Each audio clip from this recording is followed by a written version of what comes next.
The committee will come to order. Without objection, the chair is authorized to declare a recess of the committee at any time. This hearing is entitled Promoting Stability, Reviewing the Administration's Deregulatory Approach to Financial Stability. I want to inform all concerned that this meeting will end at 1 p.m. per the request of the Secretary. I now recognize myself for 4 minutes to give an opening statement. So let me welcome back Secretary Mnuchin.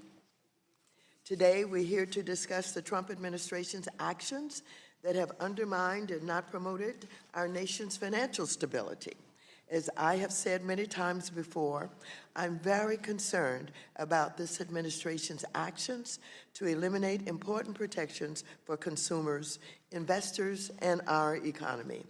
It appears that our banking regulators are following the deregulatory blueprint that the Treasury Department, under Secretary Mnuchin's leadership, has mapped out point by point and rolling back many of the critical reforms Democrats made to prevent another financial crisis. If these rollbacks continue, there will be grave consequences for financial stability and our economy. The 2008 financial crisis was devastating for our nation. 11 million Americans lost their homes, 13 trillion in wealth was lost, and nearly 9 million Americans lost their jobs. As chairwoman of this committee, I'm committed to doing everything that I can to ensure that we do not repeat the mistakes of the past, as I've now seen twice how the road of deregulation leads to financial crisis. The focus of this hearing is the Financial Stability Oversight Council, or FSOC. We created FSOC as part of the Dodd-Frank Wall Street Reform and Consumer Protection Act to eliminate regulatory gaps and to ensure the government could identify and mitigate risks to our economy. After the financial crisis, FSOC designated several large non-bank financial companies for enhanced oversight, including AIG, the well-known poster child for the financial crisis. Under the Trump administration, however, FSOC ceased supervision of all of these non-banks and advanced an activities-based approach that amounts to more deregulation, willfully ignoring how catastrophic the failure of a large financial institution would be for the financial system and economy. The Trump administration also cut FSOC's budget and reduced its staff by half. It has also reduced the budget and staff of the Office of Financial Research, that is OFR, which collects data and conducts research and analysis to aid FSOC in its important work. Along the way, the Trump administration has fleeced the American taxpayers with their tax scam, which contained more big giveaways to the nation's largest banks. All of these steps put Wall Street's bottom line first and Main Street back at risk. And make no mistake, the risks are growing. Climate change, cybersecurity, leverage lending, hedge funds, and the rapid emergence of big tech in the financial system, led by Facebook, are all concerns that must be taken seriously. Today, Secretary Mnuchin will also once again be asked to explain the harmful actions of the Trump administration to the American public. With that, I now recognize the ranking member of the committee, the gentleman from North Carolina, Mr. McHenry, for 4 minutes for an opening statement. Well, thank you, Madam Chair, and Secretary Mnuchin, thank you for being here in your capacity as Chair of the Financial Stability Oversight Council. And I appreciate the work you're doing in leading the Financial Stability Oversight Council. I do also think that the timing of this hearing would have been more favorable if members had been given more time to read your report that was released yesterday. But that's a timing issue here that we have to contend with. So my colleagues on both sides of the aisle haven't had ample time to review the important work that the Council has in this report. And so I think instead of just the political debate about regulatory changes that the administration has done. I think this oversight of the Financial Stability Oversight Council is really important. The issue of stability, financial stability, and security are really important. Yesterday, prudential regulators testified before this committee on similar issues. During that hearing, I stated my concern with the transition from the reliance on LIBOR, or the London Interbank Over Offering Rate, or to SOFR, the Secured Overnight Financing Rate. I think the issues that we have and concerns we have there are about financial stability. And it's also magnified by recent Fed actions in the repo market, and that we could see more of at the end of the year. I also encourage Vice Chairman Quarles to continue his review of the regulatory regime to ensure that safety and soundness and promoting economic growth are prioritized in their measures. And so I'd like to hear your thoughts on the repo market as well. I think it's very important for us to hear from you on that. But back to this question about LIBOR to SOFR. LIBOR's underlying bank reference rate for about $200 trillion in financial contracts worldwide, and it's set to be phased out as a bank reference rate by 2021 and replaced with SOFR. Given the recent volatility in the repo markets, I'm concerned about the subsequent volatility in mortgages, auto loans, business loans, and other consumer loans as a new reference rate is derived from secured overnight financing. Additionally, transferring LIBOR-based legacy contracts to SOFR will undoubtedly require financial institutions to renegotiate with customers. This is also an issue of financial stability and economic growth. Finally, Secretary Mnuchin, I wrote to you last month regarding an issue that I believe is an alarming issue of a potentially enormous consequence, and that's the financial transaction tax. This is not a honeypot of money that just comes from heaven. This will be a tax based off of buying or selling stocks, bonds, or other financial instruments that many are talking about as a new way to derive revenue for the federal government. And the rhetoric is that it will hit only the wealthiest. The reality is that average everyday investors, especially mutual fund investors, and those that are saving for retirement will be severely impacted by this nefarious tax. And in fact, one study indicates that a typical mutual fund investor will have to save an additional $600 per year or work an additional 2 years to achieve the same retirement goals.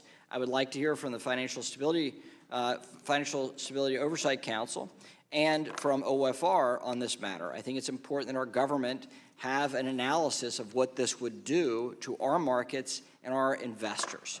Look forward to your testimony, and thank you for being here before the committee. I now recognize the chair of the Subcommittee on Consumer Protection and Financial Institutions, Mr. Meeks, for 1 minute. Thank you, Chairwoman Waters. Mr. Secretary, welcome. I will repeat to you what I stated to Governor Brainard and OFR Director Falicetti when they testified at a hearing I chaired in September on financial stability. I was serving on this committee at the depths of the financial crisis, and I never, ever want to be put in a position again where the Treasury Secretary comes to the floor of the House and tells us literally we have days to save the U.S. economy from total collapse. I never again want to engage with constituents who are losing their homes and their life savings for no fault of their own.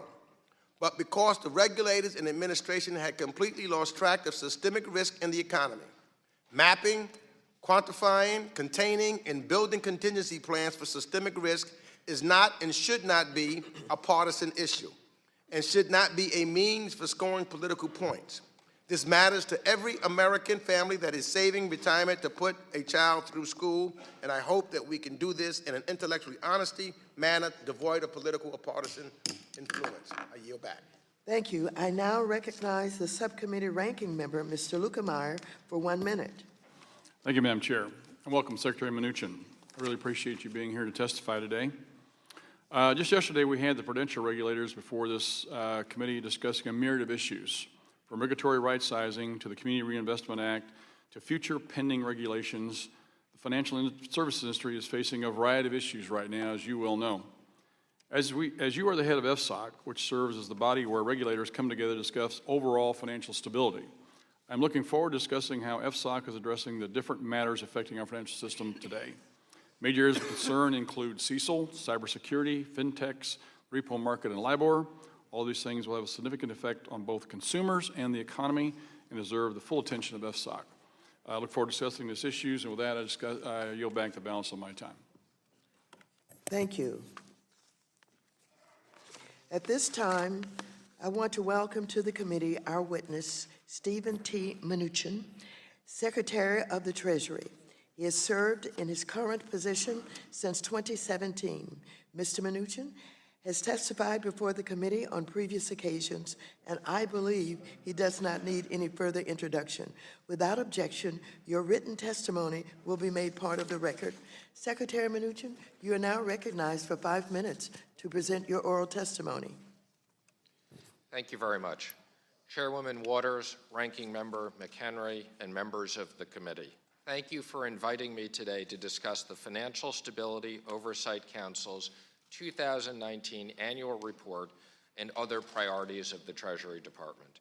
The report is the product of extensive collaboration among council members, and I appreciate the hard work by the staffs of the Treasury Department and other member agencies. The report provides Congress and the public with the Council's analysis of financial and regulatory trends and its assessment of the potential risks to U.S. financial stability.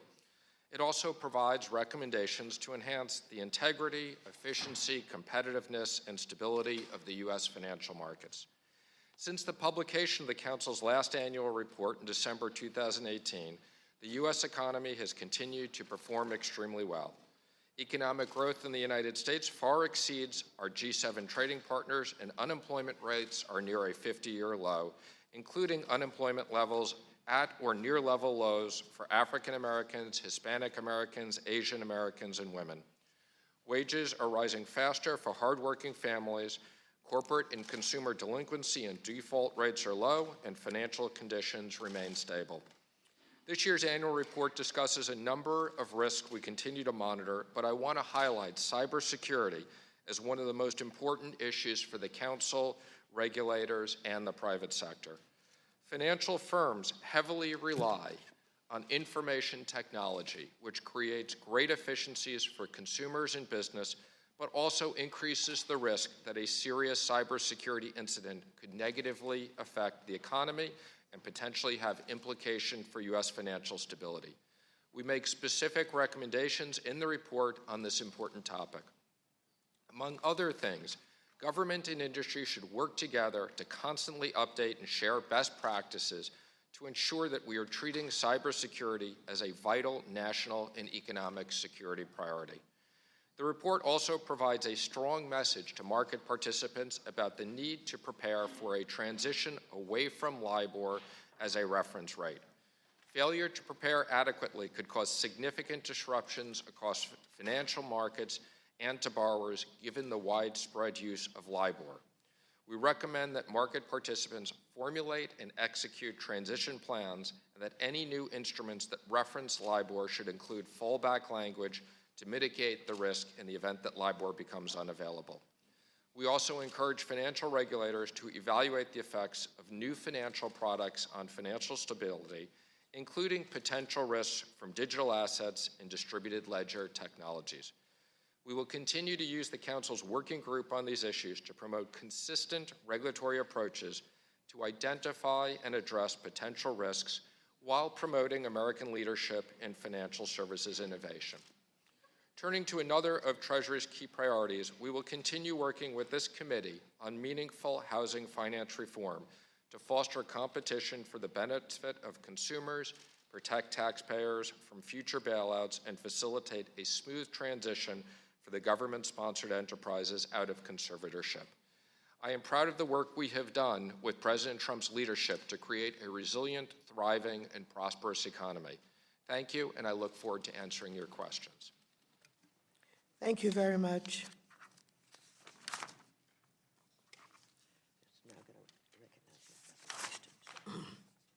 I now recognize myself for 5 minutes for questions. Secretary Mnuchin, I want to go straight to a discussion about hedge funds. In November 2016, when the last public update on the hedge fund working group's progress was issued, the FSOC outlined 5 data limitations that needed to be addressed to better understand the risk posed by hedge funds. At times, in the lead-ups to past crises, activities and losses in the hedge fund sector have proven significant leading indicators. For example, Bear Stearns hedge funds with subprime exposure collapsed in the summer of 2007, signaling the impending subprime crisis. When was the last time the hedge fund working group convened? Why has the working group not met more frequently during your tenure as FSOC's chair? What is the status of the limitations identified in FSOC's last public update? Does FSOC now have access to the data previously identified in 2016 so that it can assess whether hedge funds are a source of systemic risk to the economy? If not, why hasn't the FSOC taken any steps to address this information gap over the past 3 years? This is very important. We have members of this committee who are trying to make some decisions about hedge funds. We have members of this committee who think there's some who are operating in good faith, but there are many who are not. We're worried about hedge funds that take over fire departments and hospitals and other city services. We're worried about hedge funds that take over fire departments and the response time is slowed down. We're worried about hospitals closing down. So why don't you talk to us about what you know about what is happening, about the working group that was supposed to convene and help us to deal with this issue? Thank you very much. So let me first highlight on page 94 of the report, we specifically talk about hedge funds. So this is something that the staff is monitoring. Since we've moved to an activities-based approach as opposed to an industry approach, we are monitoring all of the activities that hedge funds participate in as part of our risk management. And one of the areas in particular we focused on that I know the committee has highlighted is leveraged lending. I'd also would say that fortunately the hedge fund industry has delevered significantly, but I appreciate your concerns and we will continue to monitor carefully all of the activities of hedge funds. Distinction for us between the hedge funds and the private equity funds. Are they involved in the same kinds of operations and acquisitions? Normally they're not, Madam Chair, and we do specifically also on page 94 break out private equity funds. The difference is that mostly, and again I'll give you, the majority of the hedge funds are in liquid markets, and the majority of private equity funds are buying companies or illiquid assets. And because of that, typically the private equity funds are structured as very long-term funds, and the hedge funds are normally subject to annual liquidity, which does create additional risk that we are. Thank you for that clarification. When was the last time the hedge fund working group convened? I can check on that for you and get back to you, but as I suggested, we've really focused on activities, so the activities are being monitored as opposed to specifically the hedge fund working group, but we'll get back to you on that. Well, do you know the status of the limitations identified in FSOC's last public update? Yes, and again, as I've suggested, we specifically comment on hedge funds and private equity funds in the report, and that is something that the council is focused on. Does FSOC now have access to the data previously identified in 2016 so that it can assess whether hedge funds are a source of systemic risk to the economy? Some of that data we do have access to, and some of the data we've determined is no longer relevant. I yield back the balance of my time. The gentleman from North Carolina, Ranking Member Mr. McHenry, is recognized for 5 minutes. So, Secretary Mnuchin, as you well know, and as your report, as the FSOC report here notes, in the past few months, we've seen significant volatility in the repo markets. And I know there's speculation about what sort of combination of things occurred that created this volatility. There's speculation there's a combination of regulatory effects that are impacting monetary policy, and that there are regulatory and supervisory actions that are unduly disincentivizing banks who are required to hold cash at the Fed from using their cash reserves when the market needs it and needs liquidity the most. And so the Office of Financial Research is starting to collect data on repo transactions. That's positive. And the Council directed agencies to undertake a focused review. So as the chair of FSOC, do you believe the spike in repo rates signals a need to examine the overarching regulatory regime for potential risks to financial stability? So let me first say we share your concern about those 2 days when there was a significant spike. As recent as yesterday, we had the Federal Reserve Bank of New York, which is responsible for market operations, give a presentation to FSOC. I've met with Chairman Powell multiple times. We've talked about this as recent as this morning. We've discussed in our weekly meeting making sure that the Fed is prepared for year-end activities so that there are ample reserves. I think it was a result of many different issues that came together in one day. One of them being, as you've outlined, certain regulatory issues. Banks required to have excess overdrafts for intraday. So this is not liquidity, normal liquidity, but this is intraday liquidity. There is also the impact of the Federal Reserve holds the Treasury cash account. We had a large payment of taxes, so effectively you had money coming out of banks going into the Treasury account, which drained reserves. But I can assure you this is something FSOC is very focused on, and this is something in my role of Treasury Secretary, Chair Powell and I are working together on. Okay, so along those lines, the impact of regulation can impact monetary policy. And in this circumstance, when you have federal regulation demanding banks hold assets, and then they believe that they should not use those because of regulation, that becomes problematic. And so I think that a systemic review of this to ensure that intraday activity can be dealt with adequately, I think is really important. The Wall Street Journal highlighted the question of tax payments, that there was a deadline, and the timing of the deadline on tax payments had an implication for the market, as you just mentioned. On a going forward basis, is Treasury reviewing some of those timing issues? We are, and we're working very closely with the Federal Reserve, as I said, to make sure that there are ample reserves, both associated with the Treasury cash accounts, and we are working with the bank regulators on what could have been regulatory issues that caused that spike during the day without creating anything that provides longer financial risks.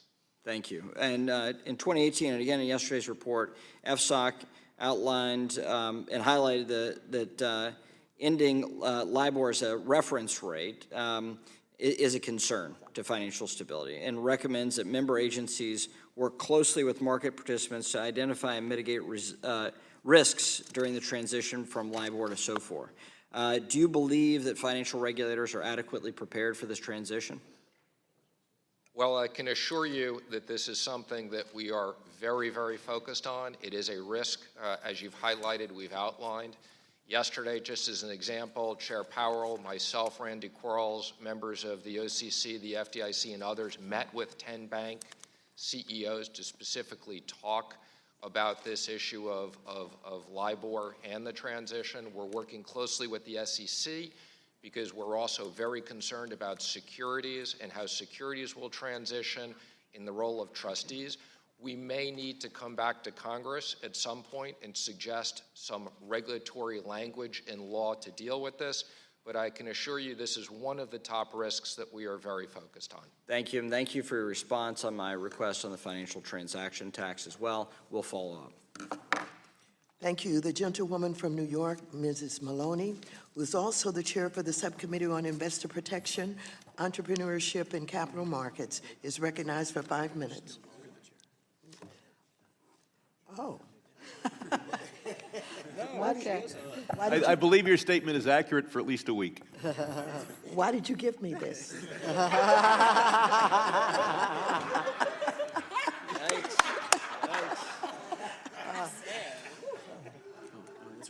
Madam Chair, you have an announcement? Okay. Thank you so much.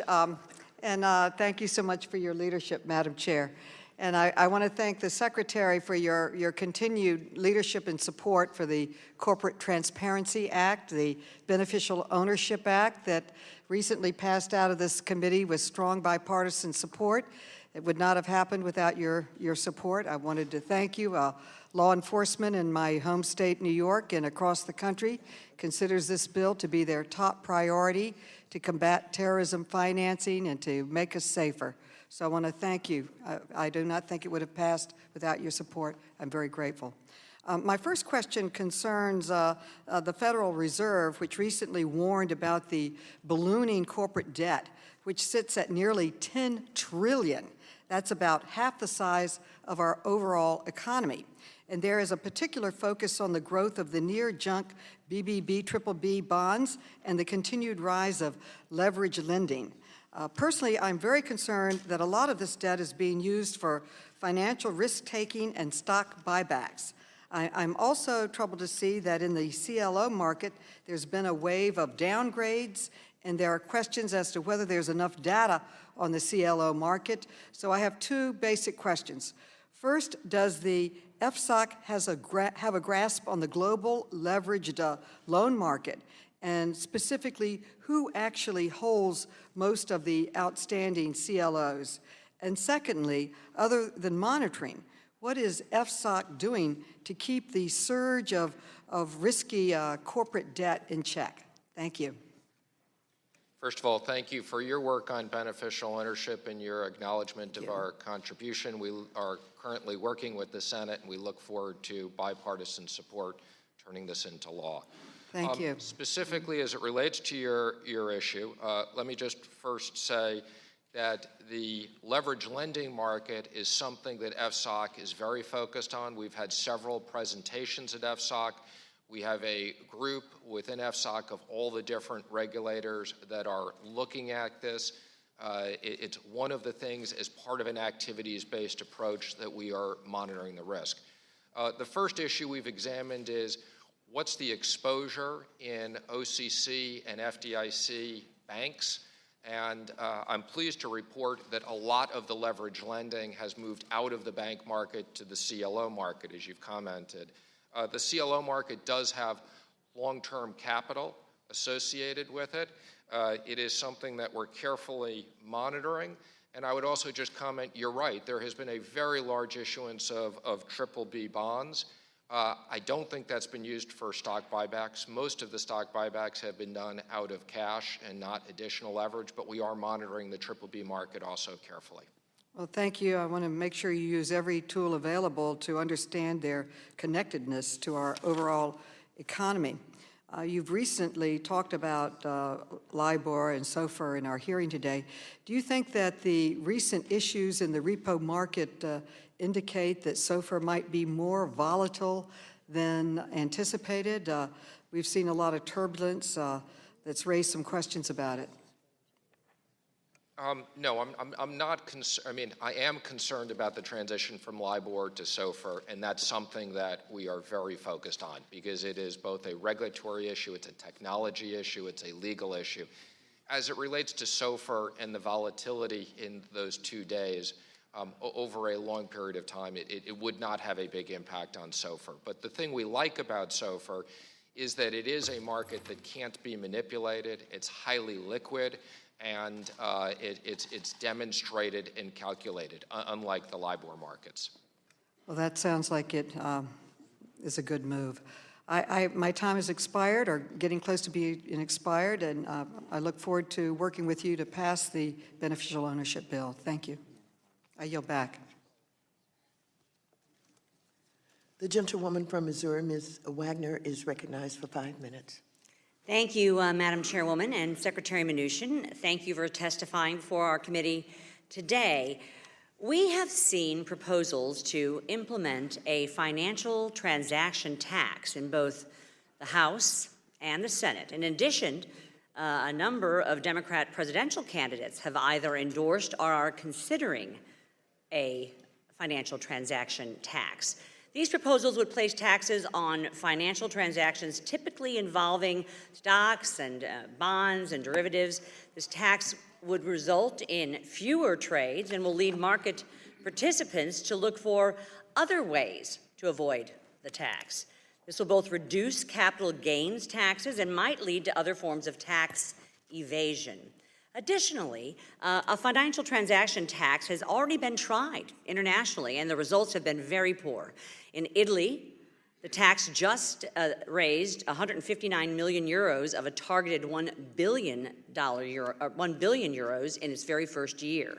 In Sweden, a tax was imposed in the 1980s, and by 1990, more than 50% of all Swedish trading had moved offshore to London.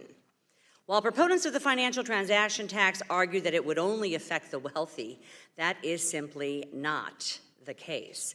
This tax would impact all investors, most specifically and including millions of Main Street investors saving and investing in mutual funds, a retirement account, a child's education, or maybe a pension plan. Secretary Mnuchin, what sort of impact could imposing a financial transaction tax have on the U.S. financial system? Well, thank you for raising that issue. I share your concern about this potential tax. I think, as you know, the United States is the leader in financial services, in capital markets, and it's something that people come from all over the world to raise capital in the United States. So I am very concerned that that would destroy our capital markets, and the cost to American holders of mutual funds would bear the majority of the cost. Mr. McHenry actually also inquired and wrote us about this, and we've committed to do some work internally and on an interagency basis to study this, to see if we can try to come up with some research on what the impact would be. Do you believe it would reduce liquidity? I believe, as I said, I think it would be quite detrimental on many aspects, both liquidity, it would... What about volatility, market volatility? Well, I think kind of we may have less market volatility here because we won't have a market here, because you mentioned it'll go to London and to Hong Kong and to other places where we clearly don't want it to be right now. And how would this impact overall U.S. economic growth, Secretary? It would be a burden on economic growth, and more importantly, it would be a burden on all the American taxpayers who already pay taxes and hold mutual funds and have their savings and their retirement in mutual funds. Of which there are millions, as I said, of Main Street, hardworking Americans in my own 2nd District of Missouri that would be greatly impacted by this.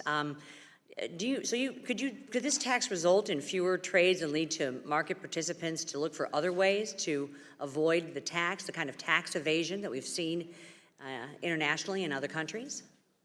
I believe it would. It would move money offshore. It would disproportionately hurt pensions, 401ks, and people who are saving for retirement. Do you believe, sir, that the cost to the Treasury of issuing federal debt could increase because of the potential increase in trading costs and the reduction in liquidity that would occur if this tax were in fact imposed? Well, if the tax were put on U.S. government securities, it would clearly just raise the cost of the government borrowing. There's no question.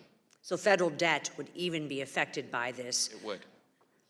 All right, thank you. I look forward to your study, and we do hope that FSOC will do more work and research so that we can be very clear before moving forward with a horribly regressive and detrimental financial tax like this. Thank you so much for your time, and I yield back, Madam Chair. Thank you. The gentleman from California, Mr. Sherman, who is poised to become the next chair of the Subcommittee on Investor Protection, Entrepreneurship, and Capital Markets, is recognized for 5 minutes. I thank the chair. The gentleman woman from Missouri brings out a number of concerns about a financial transactions tax. There are pros and cons of that tax, but I did make a list of all the problems she had with the financial services tax, and every single one of them would be avoided with a wealth tax. So I will put you in touch with the academics on our side that are helping Elizabeth Warren produce If the that. gentleman will yield, I can't wait for that debate. I will not yield because I think we know where you stand on this. A lot of questions divide us ideologically, and then there are the simple ones where we can do something important for the economy, and we just put it off, and we put it off, and we ignore the fact that even if we get it done by the very last minute, we've caused a harm to the market. And, you know, $1 trillion here, $1 trillion there, it adds up to real money. We've got LIBOR instruments out there relying on the LIBOR index to the tune of roughly $10 trillion. And the LIBOR rate will not be published, or may very well not be published after 2021. Mr. Secretary, you said in your opening statement, we recommend any new instruments that reference LIBOR should include fallback language to mitigate the risk in the event that LIBOR becomes unavailable. Good. But that still leaves us with $2 trillion of the LIBOR-based contracts that will still be outstanding at the end of 2021. They've already been written. They were these LIBOR legacy instruments. And we can't amend these instruments without the consent of every participant. That's impossible. I'm working on legislation that would solve this problem and link these LIBOR-denominated instruments to the secured overnight financing rate so far. But it occurs to me you might be able to tell me that we don't need legislation. Does Treasury have the authority to issue regulations, or does any executive branch agency have the authority to issue regulations to simply say, if you've got a LIBOR contract and it doesn't provide for a backup rate, here's how to do the calculations? And if you don't have the authority, do you want the authority? Yeah, so first of all, again, let me acknowledge I agree with you. This is a bipartisan issue. This is nothing this is something we should work on, and the work on this predated me coming to Treasury. So this has been a long time. And as I mentioned earlier, we may come back to Congress and suggest that you pass legislation. I would ask you, this is not on your 2021 calendar. This should be on your December calendar, your January calendar. I agree with you. I look forward to working with you. I need to know whether you need legislation. I need to know what you need, and we need to make sure that there aren't $2 billion of debt instruments outstanding where people cannot determine what interest is supposed to be paid. And I want to move on because I do chair the Asia subcommittee for another week, and we focused on China. China could end up with $1.5 billion of World Bank loans. This is under discussion now. China's income has already exceeded the level where they should be eligible for these loans. The Chinese government has enough money to put 1 million Uyghurs behind bars and to build a military complex that destabilizes the world. So it seems like maybe China should only be able to borrow money in the private markets at private market rates. Now, I know the United States won't support World Bank loans to China, but I'm asking, what are you doing to stop those loans? Are we simply making academic arguments, or are we making it clear that our future involvement in certain World Bank activities is dependent upon not giving concessionary loans to China? So again, thank you for raising this issue, which I also think is a bipartisan consensus on. So David Malpass, who's now the World Bank president, when he was working for me as undersecretary, as part of our reforms package, we negotiated with the World Bank, with the prior leadership there. We negotiated significant reductions in China lending with the path to get below $1 billion. They've been below $1 billion this year. Yesterday, we submitted our objection to the current country plan. So we look forward to following up with you. The gentleman from Florida, Mr. Posey, is recognized for 5 minutes. Thank you, Madam Chair and Ranking Member, for holding this hearing on systemic stability. For many of us who grew up after the Great Depression, the first experience we had with severe systemic instability was the last financial crisis.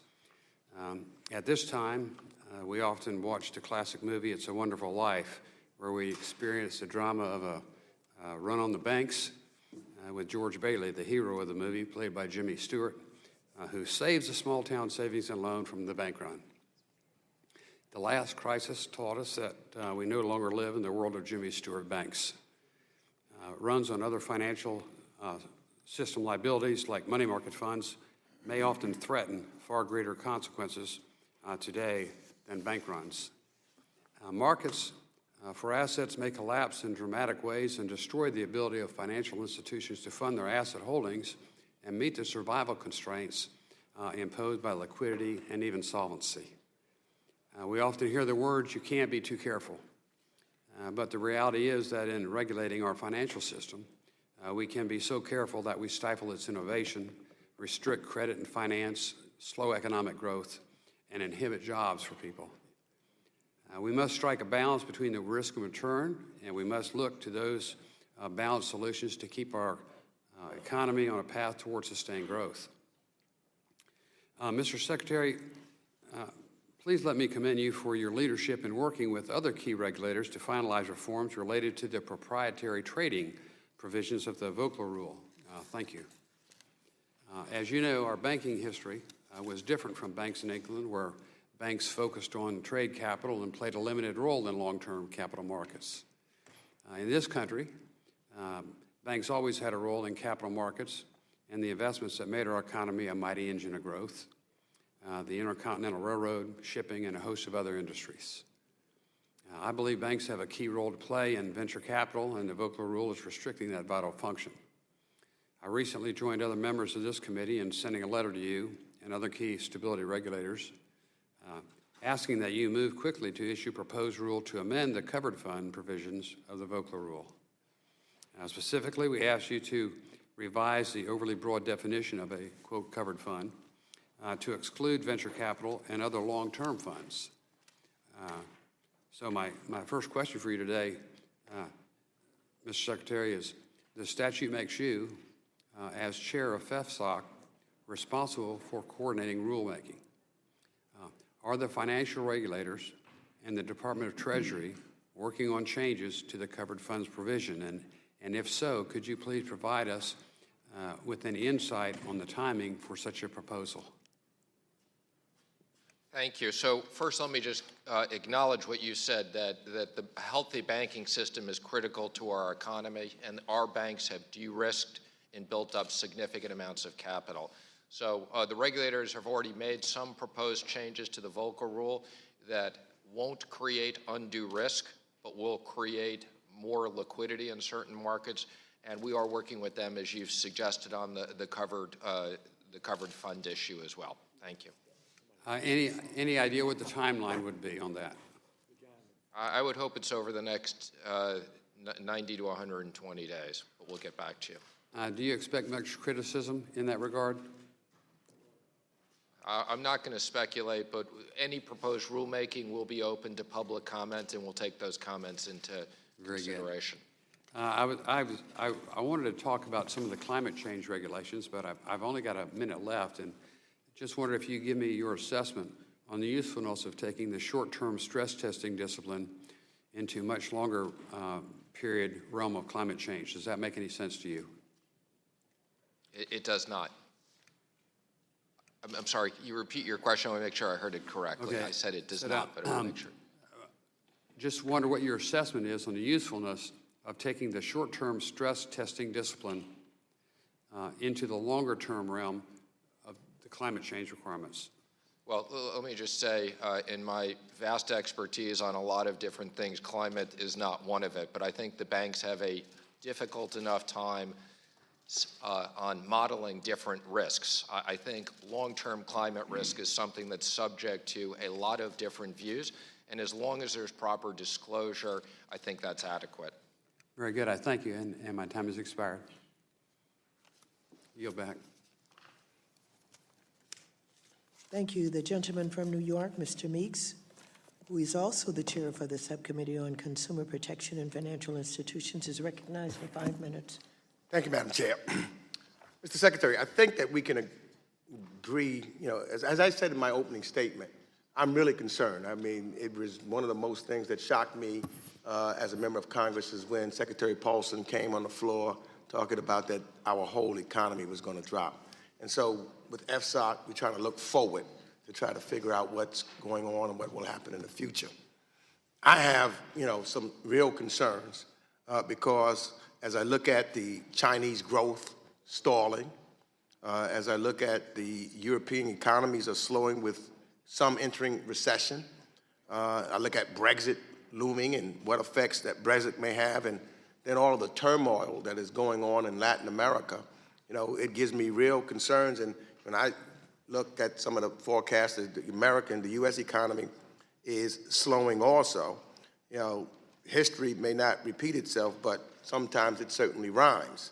And I fear that over the next few years for the economy, it may rhyme a little too much for me with the past decade. And so I'm hoping that the administration is going to look well ahead of what takes place and have certain formulas that they're putting in place in case there is a tremendous problem. Like when I look at the debt stock of corporations and even colleges and universities has ballooned, and an important share of this debt is in the form of leveraged loans and covenant-light loans. And there seems to be a real risk of a downgrade cliff, and as a growing share of this debt is just barely above junk. So I'm hoping, do you have some models to show what would happen to employment, home ownership, and the broader economy if these loans were downgraded en masse in the event of a downturn in the economy? And also what it would affect and how would it affect the retail sector, for instance? Any model that you have, can you tell us? Because I'm really concerned about these leveraged loans that are out there. Well, first let me just say we share your concerns on financial stability. I worked for Secretary Paulson for a long time, and I speak to him regularly, and I hope we're never in that type of a time period again. Specifically, as it relates to leverage lending and covenant light, we do share your concerns. We are monitoring those risks. Those are the types of activities we're carefully looking at. We've studied it very carefully as it relates to the banks. And again, we're very comfortable that there's very limited exposure in the banks. As it relates to specifics of the impact on employment and retail sales and other areas, we'll get back to you on our thoughts on that. But again, my view that it is minimal because the exposure is outside of the banking industry and shouldn't have the type of contagion and risk that occurred during the financial crisis. Thank you for that, and I do get concerned sometimes too because now that it is outside of the financial or the banking system, we try to put certain things in place for the banking system so that we can make sure that we see systemic risk before and we could then make sure that we can downsize and do what was necessary. But outside, where we may not be, I want to make sure that we're watching what's happening on the outside also because that, I don't want it to catch us by surprise. I think that's tremendously important. I agree, and I assure you we are. So also, when I looked at, what devastated me in this financial crisis, it's a reminder that recessions and crises don't hit all sectors and demographics of the economy equally. For example, if you look at my district and Black and minority communities, they overwhelmingly lost wealth, lost jobs, and were foreclosed upon at disproportionately high rates, and many of them haven't fully even recovered yet. In fact, minority banks failed at 2.5 times the rate of non-minority banks, and they've also yet to recover. So I was wondering, as FSOC considers systemic risk and the risk of financial disruptions, how much consideration is given to the manner in which the burden falls on low-income and minority segments of the economy? And how do you quantify this, and what is it done to seek to address this? Have you anything in 23 seconds to address this, if you could do it? Sure. So let me give you two comments, and we're happy to follow up with you another time. But one, housing reform is something we're very focused on, particularly because of the disproportionate impact on certain communities. And also on minority-owned banks, we have a program at Treasury where we have a mentorship program that we're working with those banks. But I look forward to following up with you. The gentleman from Missouri, Mr. Lukemeyer, is recognized for 5 minutes. Thank you, Madam Chair. First, I'd like to thank the Secretary for responding to a letter that I and 20 of my colleagues sent to you recently regarding CECL. By looking at the minutes of FSOC's meeting yesterday, I can see that you have directed OFER to examine all current research on the matter and report back. I think this will enable some light to be shed on the standard, which I believe is detrimental to our industry as well as our consumers and our economy. And we're looking forward to following up with OFER just to make sure that the process is conducted correctly, and look forward to working with you to work on issues that I think are going to be pointed out by this research. So thank you for doing that and responding to our request. First issue I want to talk about today is with regards to the new digital currency, Libra, that's being proposed by Facebook. We had Mr. Zuckerberg in here recently, and he explained his intentions and how this is all going to take place. Since then, China has made an announcement with regards to their own digital currency, and there's been some calls for the Fed to issue its own currency. And I'd just like for you to give us your position on it and where you see it going and what your thoughts may be on it, because it does seem to have some legs. Sure. Well, let me just comment that when people talk about digital currencies, it's a large, vastly different area, and different sectors have different things. Specifically, as it relates to Libra, we've had probably a dozen meetings with Facebook. We've shared our concerns. It's part of the reason why they're slowing down their movement forward. We've discussed this at the G7 and the G20. I am fine if Facebook wants to get into digital payments. That's fine, and that may be good for their customer base and good for a lot of Americans who don't have access to banks. We want to make sure if they do it, they're doing it in a way that is fully compliant with our BSA, AML, and that in no way can this be used for terrorist financing and illicit activities. Okay, but the Chinese have decided to get into this as well. And so the last half of my question was, there's been some thought process about the Fed getting into it and having their own digital currency. Is this something you see necessary, something you don't want to get into, something that shouldn't be out there? Where do you see this going? So again, I would differentiate what China is doing from what a Bitcoin or a Facebook would do. What China is doing is really issuing digital currency in lieu of physical cash, and they can track all that. So they will be able to track where that goes. That's different than a Bitcoin. It's no different than in the U.S. if money is sent on the Fed wire system, it can be tracked, and money through SWIFT has identifiers. So again, I would differentiate kind of what central banks are doing from what a Libra or a Bitcoin is doing. As it relates to the Fed, and Chair Powell and I have discussed this at length, I think we both agree for the near future, in the next 5 years, we see no need for the Fed to issue digital currency. And that's because, again, we have a very sophisticated system. The Fed is working on electronic payment system. We need to make sure they're real-time electronic payment system in the U.S. But thank you for your concerns. Okay, appreciate the response. Yesterday we had a hearing here in the committee, and there were a number of questions with regards to credit unions buying out banks. It seems that is a little bit of a trend here in the last 12 to 14 months. In fact, the comment was made yesterday that I think there was 28 that had already been purchased this year, with another 14 more in the hopper, I understand. As the IRS is in your purview, Mr. Secretary, this means that those 28 banks, plus perhaps this other 14, are going to come off the rolls as taxpayers. It's going to dent the Treasury some, obviously not much, but it'd be some. And there doesn't seem to be any resistance from the standpoint of the FDIC and or the credit union regulators to not allow this to happen. So it's continuing to be approved, to continue to happen. You know, in fact, I was having a discussion last night with somebody, and they said, well, maybe the banks need to start buying credit unions, throw the charter out the window, become a credit union, and they can avoid taxes. So I don't know that that's doable, but there's some people starting to think outside the box because they're looking at this as a tax loophole. So from your standpoint, do you see concerns from the standpoint of credit unions buying out banks?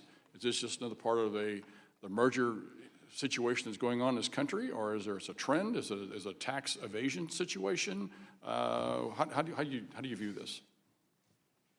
Well, we'll follow up with the FDIC on this issue and monitor it. It's not something that's caught my attention because fortunately it's on still small scale, but I appreciate you raising the concern and we'll follow up with the FDIC. This Past week, there was an announcement of a $700 million bank that was bought out by a $10 billion credit union. So this is going to continue to grow, and it's going to be a concern I think needs to be on your radar. Thank you for your response, sir. The gentleman from Georgia, Mr. Scott, is recognized for 5 minutes. Secretary Mnuchin, how are you? I want to make sure I'm clear on your level of concern about the continued volatility in the repo market and its impact on the calculation of SOFR, the Secured Overnight Financing Rate, which, as you know, is a designated replacement rate for LIBOR. Now, I've listened to your response to Mr. McHenry and also to the gentle lady from New York. And I want to be clear because I read your report, the FCC, the FSOC's 2019 Financial Stability Report. Here's what you said. You said that market participants with significant exposure to LIBOR remain vulnerable if they do not sufficiently prepare all the way to the end of 2021. What did you mean for that? And what did you mean about prepare? What are you doing to help the industry participators prepare?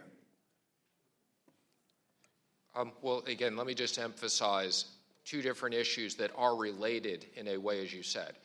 I am concerned what happened in the repo markets. That's not just a concern for SOFR, that's a broader concern because we rely on these repo markets and it impacts many, many individuals and institutions. So we've had active discussions with the Fed on that issue. That does impact the LIBOR transition, but the LIBOR transition is a much broader problem. And as I said, as recent as yesterday, we convened a group of the banks and the regulators on this. So what did you mean by they will remain vulnerable? Well, if banks and trustees and security holders don't prepare for the transition, there are trillions of dollars that people could wake up in 2021. And by prepare, you mean to do what? It's a list of everything from prepare technology so that they have the ability, prepare the legal analysis, prepare a transition. People literally have hundreds of thousands of transactions. And as I said, part of this may be coming back to Congress and asking you to pass legislation in part of this, because there may be serious legal issues that we're still exploring. Now, let me turn and let's go overseas for a moment.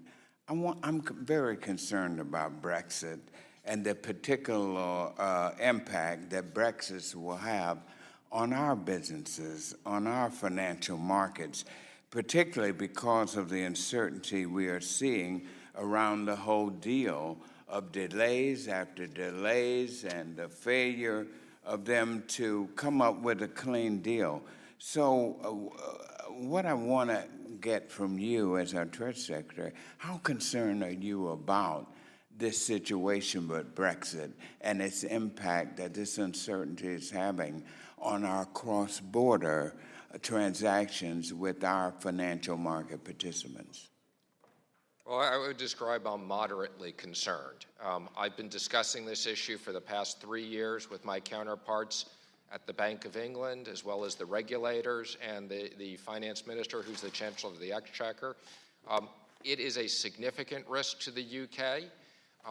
It could have carry-on risk to the U.S. We're working with the regulators on those risks. We've managed through some of those, and some of those are still open. But as I've encouraged the UK, they need to resolve this one way or another.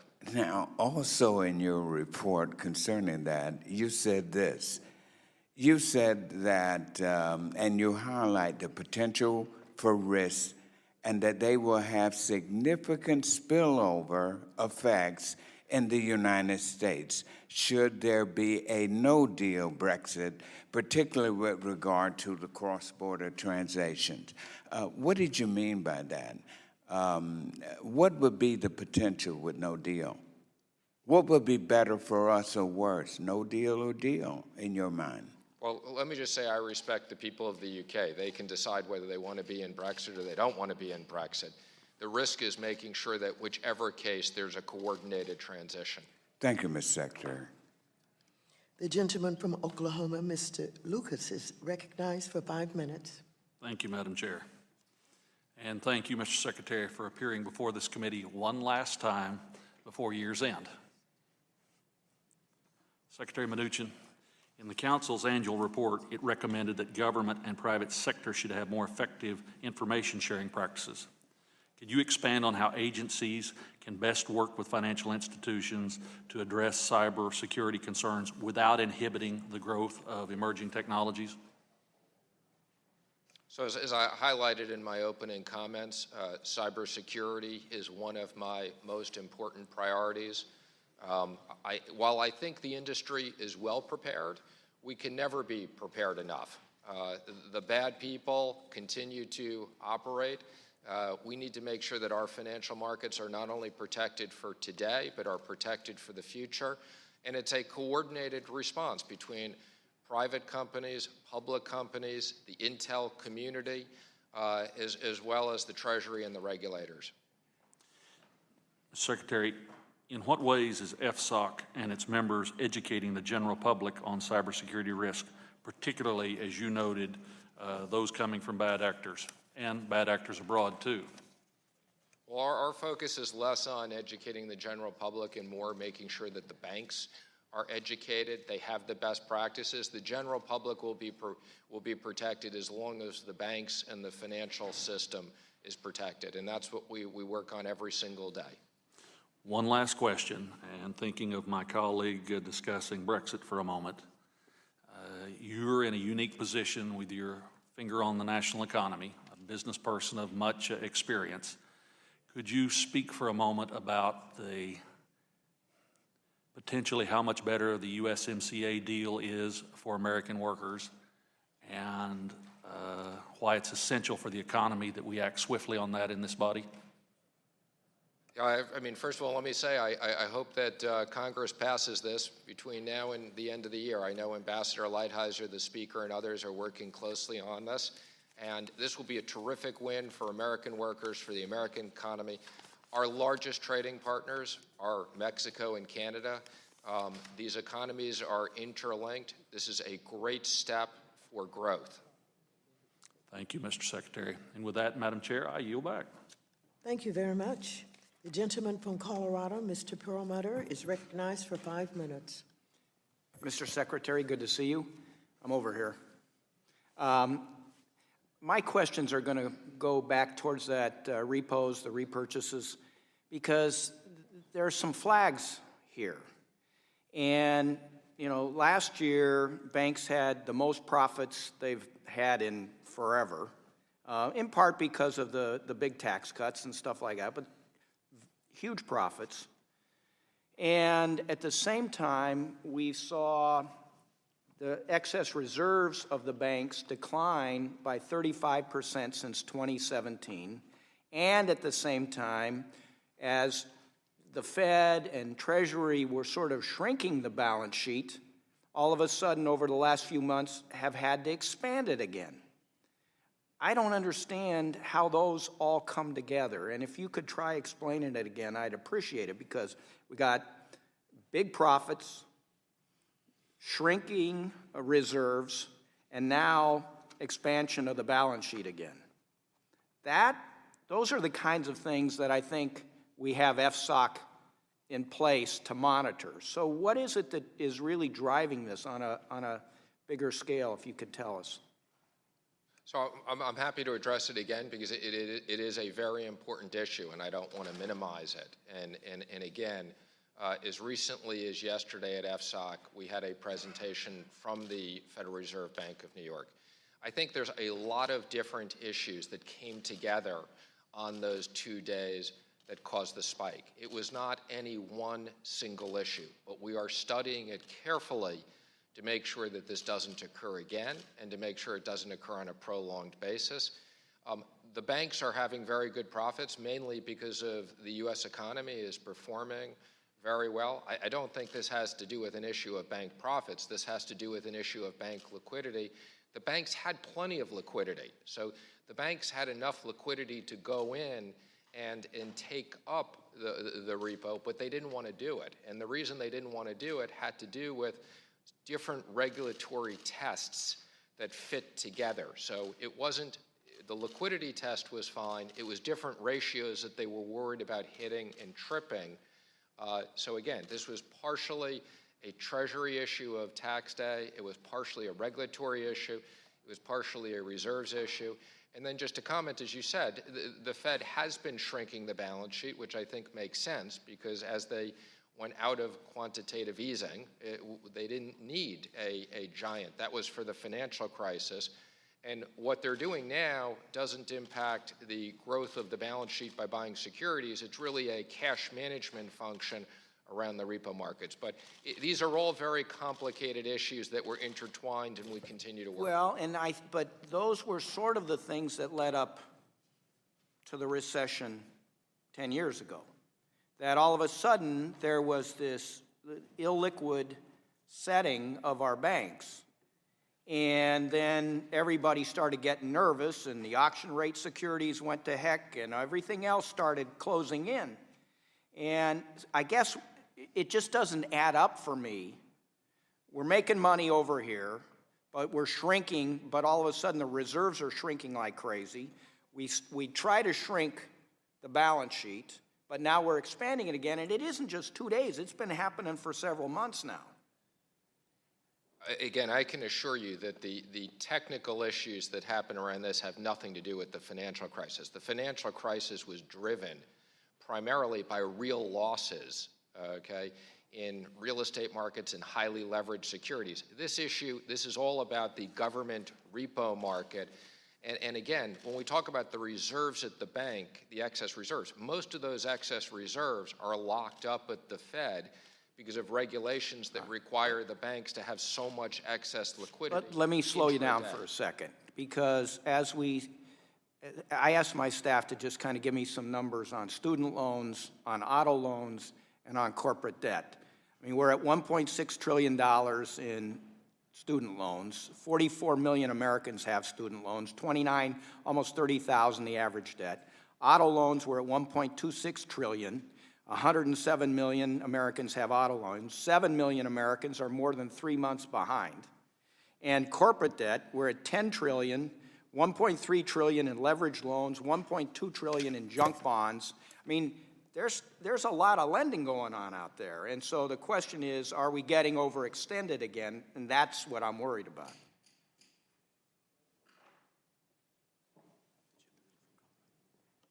The gentleman from Colorado, Mr. Tipton, is recognized for 5 minutes.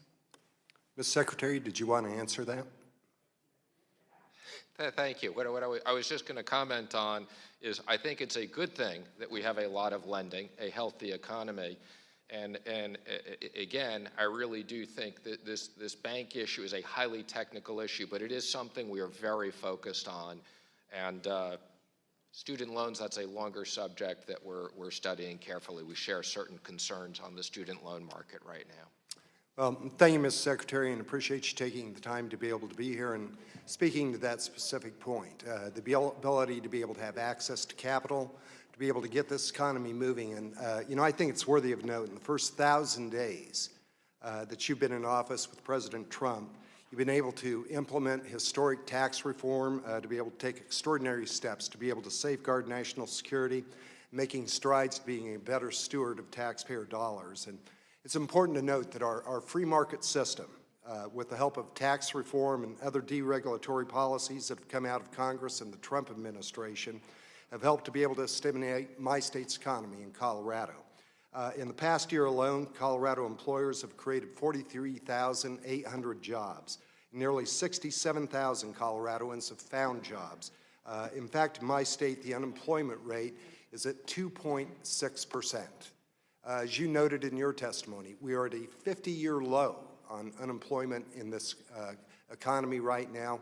We have policies that are actually making this capitalistic system work. Main streets in rural America is a primary concern to me. That is my district. And as you probably know, in many cases, when we're looking at economic recovery after downturns, it's rural America that is last to come out of that recovery. And if another downturn comes, they're the first to be able to lead the way in to distressed economies. And I'm really pleased to be able to report to you, in my district, we're now starting to see property move in some of these rural areas. We're starting to see the economies move, jobs being created through the opportunity of our system, and appreciate the efforts that you and the administration have made to be able to address that. Would you agree, when we look at the overall economy, low unemployment, historic low unemployment in so many of the demographic groups that we have, the opportunity that we're seeing in this country, is this a good positive sign for my state of Colorado and for America as a whole? It is indeed, and it's actually the bright spot of global growth.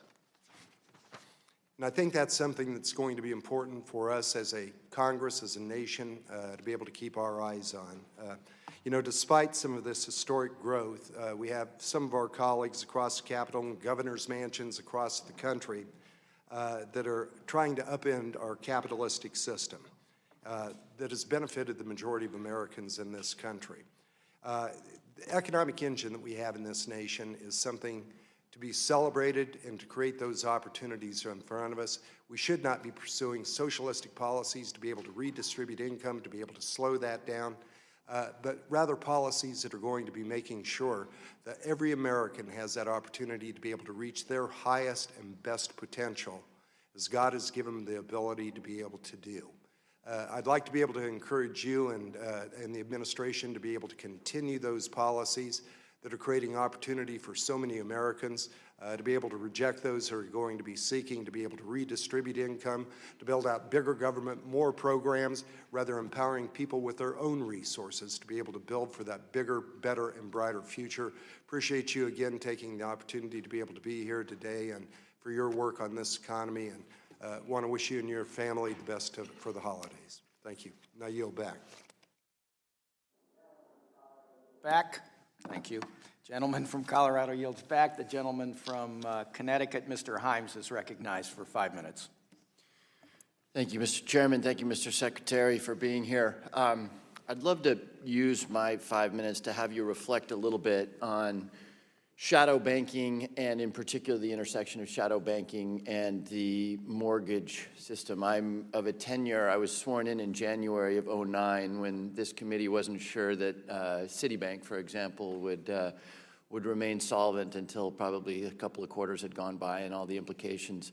And of course, so much of that was due to irresponsible underwriting in the mortgage market. In your report, which I've not had a ton of time to absorb, but you actually make specific mention, and in fact, Box B, non-bank mortgage origination servicing here. The message is pretty clear, which is that non-banks are now originating, it looks like more or less than half of mortgages, and those mortgages are disproportionately, significantly disproportionately going into the GSEs. That makes me nervous because, of course, the GSEs are guaranteed by the full faith and credit of the United States and the American taxpayer. This feels to me like a little bit of a replay in which institutions that maybe don't have the underwriting discipline of banks are out there writing a lot of mortgages, sure that those mortgages will then be securitized. So I have a sort of a general question and then a specific question. My general question is, what sort of visibility do you think you and the other regulators have into the quality of the overall underwriting and specifically, we spent a lot of time in this committee and tried to reflect in Dodd-Frank the notion of retention, meaning you actually eat your own cooking with respect to the underwriting. And I have a suspicion that a lot of these non-banks are actually not retaining exposure, but that in fact they're transferring it to the GSEs. So generally, what kind of visibility do you have? And more specifically, are these non-banks underwriting competently? So let me say, we do have concerns, and that's why we've highlighted it. The good news is we do have visibility, and the main reason we have visibility, as you pointed out, a lot of these loans are being sold to the GSEs. A lot of these loans are being guaranteed by FHA. So one of the things we want to do as part of housing reform is we are concerned both at FHA and at the GSEs that the underwriting criteria is deteriorating and the loan to values are increasing. So we are working with the FHFA and we're working with HUD on those issues. The other area of concern that we have is that the mortgage servicing business, which used to be dominated by banks, is now dominated by non-banks. And one of the problems is the non-banks don't have the liquidity to advance on mortgages that the banks had. So this is something that FSOC is very carefully studying. I can also tell you on my role as being on the FHFA board, we're also studying this as well. I would say it's not at the point where we're nervous of the levels that it was 10 years ago, but it is a significant concern, and that's why we're carefully following it. And we'll come back with additional recommendations. And I think there's a lot that both HUD can do and FHFA can do to cut down these risks. So let me follow up. You've got a sentence here in box B that says that loans originated by non-bank lenders have on average marginally higher debt-to-income ratios and lower borrower credit scores than those originated by banks. So it feels to me, and again, I haven't had a chance to study this, but it feels to me like there's a little bit of adverse selection going on here in as much as lower credit mortgages are being guaranteed by the GSEs, but that the higher quality mortgages are perhaps staying outside of the GSE structure. Am I right in inferring that from the report? Not necessarily, but what is occurring, because a lot of the loans that the banks are originating are being sold to the GSEs, but if you look at the loans that the banks are originating, they're better quality loans than the non-banks. So if you look at what the GSEs are buying, the higher loan to level are from the non-banks, and we're concerned about that. Now the good news is the bank regulators made sure that banks weren't originating bad loans and just selling them. So that goes back to your original comments. And by the way, these should be bipartisan concerns. These should concern all of us. No, I completely agree, and I'm glad to see this focus. I would emphasize again, just drawing on what it felt like. My own state of Connecticut has only now, in the aggregate, recovered economically from the impact of what occurred in 07 and 08. So I appreciate you highlighting this, and I hope that if you need us to help with either GSE reform or whatever, that we will be involved rather than surprised. And I yield back the balance of my time. We do need your help on GSE reform, so we look forward to working with you. Gentleman from Connecticut yields back. The gentleman from Texas, Mr. Williams, is recognized for 5 minutes. Thank you, Mr. Chairman. Good to have you here, Mr. Secretary. Full disclosure again, car dealer, retailer, Main Street, and Texas. And I want to thank you for taking time out of your busy schedule to come up here to answer these questions. By my count, this is the fourth time that you have appeared before this committee, and I know I've asked you this question before, but this is politics, and things up here in Washington seem to change hour by hour, minute by minute. So before I continue with my questions, I must ask you again, are you a capitalist or a socialist? I'm pleased to report I'm still a capitalist. Pleased to hear that. Thank you. Now, while our country is moving in the right direction economically, I'm worried that we are not paying enough attention to the national debt, which recently surpassed $23 trillion. The net interest payment on this debt is estimated to reach around $400 billion during this fiscal year and could account for over 10% of the GDP by the end of 2020. Federal Reserve Chairman Jerome Powell stated in November that our debt is on an unsustainable path that will cripple our ability to respond to a recession. In addition, Chairman Powell's comments, I've heard from former senior military officers, including some who served at Fort Hood in my district, that our debt is one of the greatest national security threats that they see facing the nation. So the fact is we need to cut government spending. We need to get serious operating within our means. So, Mr. Secretary, can you elaborate on the threat that our mounting national debt has on financial stability? Well, I would say that today it doesn't have much of a threat because we are the reserve currency of the world. And I think relative to the size of the GDP, it's sustainable. But what I would say is we need to grow our revenues faster than we grow our expenses. And I think, as you know, when the president came in, he presented a balanced budget. He wanted to increase military spending and decrease non-military to pay for it. To get a bipartisan deal done, we increased both. I was part of with Speaker Pelosi just negotiating the recent deal, but over time we need to look at government spending. It's no secret economic growth has been slowing throughout the world. The International Monetary Fund revised its global growth estimates down to 3% for 2019, when just 2 years ago the world's economy was growing at a rate of 3.8%. But even as the global growth slows, the United States continues to outperform other developed economies, as you've talked about today, across the globe. And I can tell you again, being in the retail business, being on Main Street America, business is as good as I've ever seen it, and I appreciate that. So, Secretary Mnuchin, what factors are contributing to our growth outpacing our European counterparts? Well, I think there's no question it's the economic policies of the Trump administration. It's been a combination of tax cuts, regulatory relief, and better trade deals, and that's what we're focused on. Unemployment currently, as we know, exists at 3.6%. Earlier this year, the top economist at Goldman Sachs predicted that this number could fall to as low as 3.25 by the end of 2020. So what concrete actions would you recommend we take in Congress to help make this prediction become a reality? I would suggest you continue on bipartisan support of USMCA. That's the most important thing on the economic side that Congress can do between now and the end of the year. Totally agree with you. Data security is one of the greatest threats to our financial system as our economy becomes more digital. Because of congressional inaction, many states have adopted their own data privacy standards. Unfortunately, for many businesses in my district, they are going to be forced to comply with various standards in order to operate their businesses in all 50 states. So I know you've addressed this before, but is it as important for the businesses in my district that we talk about this? What would be the value of having a single federal data security standard? I think it's something we should very carefully look at. I mean, just as there are national banking standards, I think data is something that's very critical. And also, by the way, this is an issue on a global basis. We want to make sure that localization doesn't stymie growth in transactions. Before I close, again, thanks for being here. I wanted to applaud the Treasury Department's work in standing up for U.S. interests during recent negotiations with European regulators over insurance capital standards. We cannot allow bureaucrats in Brussels to write unworkable rules and regulations that would hurt insurance companies in our country. So keep up the good work, and I yield back the balance of my time. Gentleman from Texas yields back. The gentleman from Illinois, Mr. Foster, is recognized for 5 minutes. Thank you, Mr. Chairman, and thank you, Secretary Mnuchin.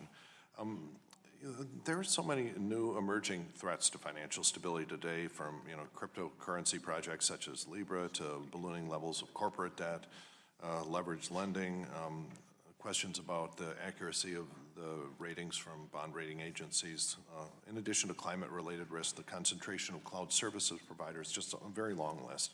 And that's why I'm very concerned that the Treasury's budget and staffing levels for FSOC and the Office of Financial Research have been greatly reduced under your watch. And compared to FY 2017 budgets, the Trump administration's FY 2020 budget would result in about half the staff for FSOC and the OFR. So, Secretary Mnuchin, do you really think that it is a wise idea to cut the FSOC and OFR staff levels in half? I do, and the reason for that is because, one, you've been successfully increasing our Treasury staff outside of FSOC, as well as the other regulators. So we rely upon, one of the things that FSOC does is, I think it can have a smaller group of core people, and most of the work is done on a coordinated basis through all of the agencies. So that's really why we're comfortable doing that, and we're trying to be prudent on expenses. All right, well, it seems very short-sighted to me to cut the resources that are desperately needed to make sure that we even reduce the risk of the sort of financial crisis that we live through. So you're unwilling to commit to doing anything to restore those budgets, is that correct? I'd never say I'm unwilling to commit. We're happy to come up and explain to you what our thinking is. Again, we're just trying to save taxpayer dollars. We're not trying to do anything that would create more financial stability. If we thought we needed those resources, we'd keep them. Well, all right, I believe that we need to give FSOC and the OFR funding and personnel they need to carry out what I regard as their very important missions. And that's why I've introduced the Enhanced Financial Stability Research and Oversight Act, which I'm hopeful that we're going to be marking up in committee within a few weeks here. This is a common sense measure that just tries to restore the minimum funding levels that we had in 2017. It's pretty simple because we cannot foresee and prevent the next crisis if we do not have the personnel around to actually do the work, including the coordination of collecting the data, analyzing the risks, and performing the essential research. Anyway, so I just hope my colleagues will support me in this important effort. This is, I think, short-sighted to cut back those essential functions. Another point that I alluded to earlier is that increasingly big tech firms like Amazon, Google, and others are pushing into financial services and products, including cloud computing services for the largest banks. And according to a recent readout of the FSOC meeting, cloud computing was a topic of discussion. And so my first question is, in your view, does FSOC have the authority it needs to designate a cloud provider as being either a non-bank SIFI or a systemically important financial market utility? So at this point, and this is a very fact-specific situation, at this point the answer is no, but it is something we've discussed at the FSOC. And do you have the authority if you come to the conclusion that they should be designated, that if we came to the conclusion? Right.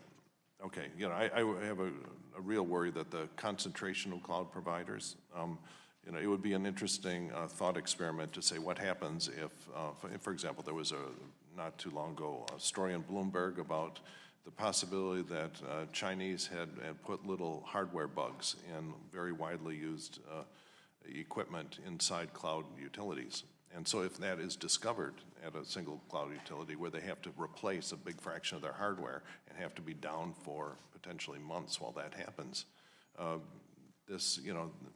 to actually think what that would do to our economy if AWS went down for a month or two. Well, as I highlighted earlier, cybersecurity is a big focus of ours, and part of the reason why we're focused on the cloud is because we share your concerns. We want to make sure that no one financial institution is dependent and would be taken down by a cloud provider. And let's see, in my remaining time, I just want to thank you for your response to the letter that Congressman Loudermilk and I sent to you having to do with digital identity solutions. And I think that there is an essential government role there that to leverage, as was the administration's position, to leverage the Real ID Act to allow citizens who wish to have a way to authenticate themselves in a secure manner online. I think that that's a fundamental necessity in a modern economy. I think there's an essential job for the federal government to provision that basic identity and many opportunities for the private sector to leverage additional features on top of that. So I want to thank you for your response and encourage you to continue. Gentleman from Illinois yields back. The gentleman from Arkansas, Mr. Hill, is recognized for 5 minutes. Thank you, Mr. Secretary. Great to have you back to the committee. Appreciate all of your leadership, and I just was so interested in listening today.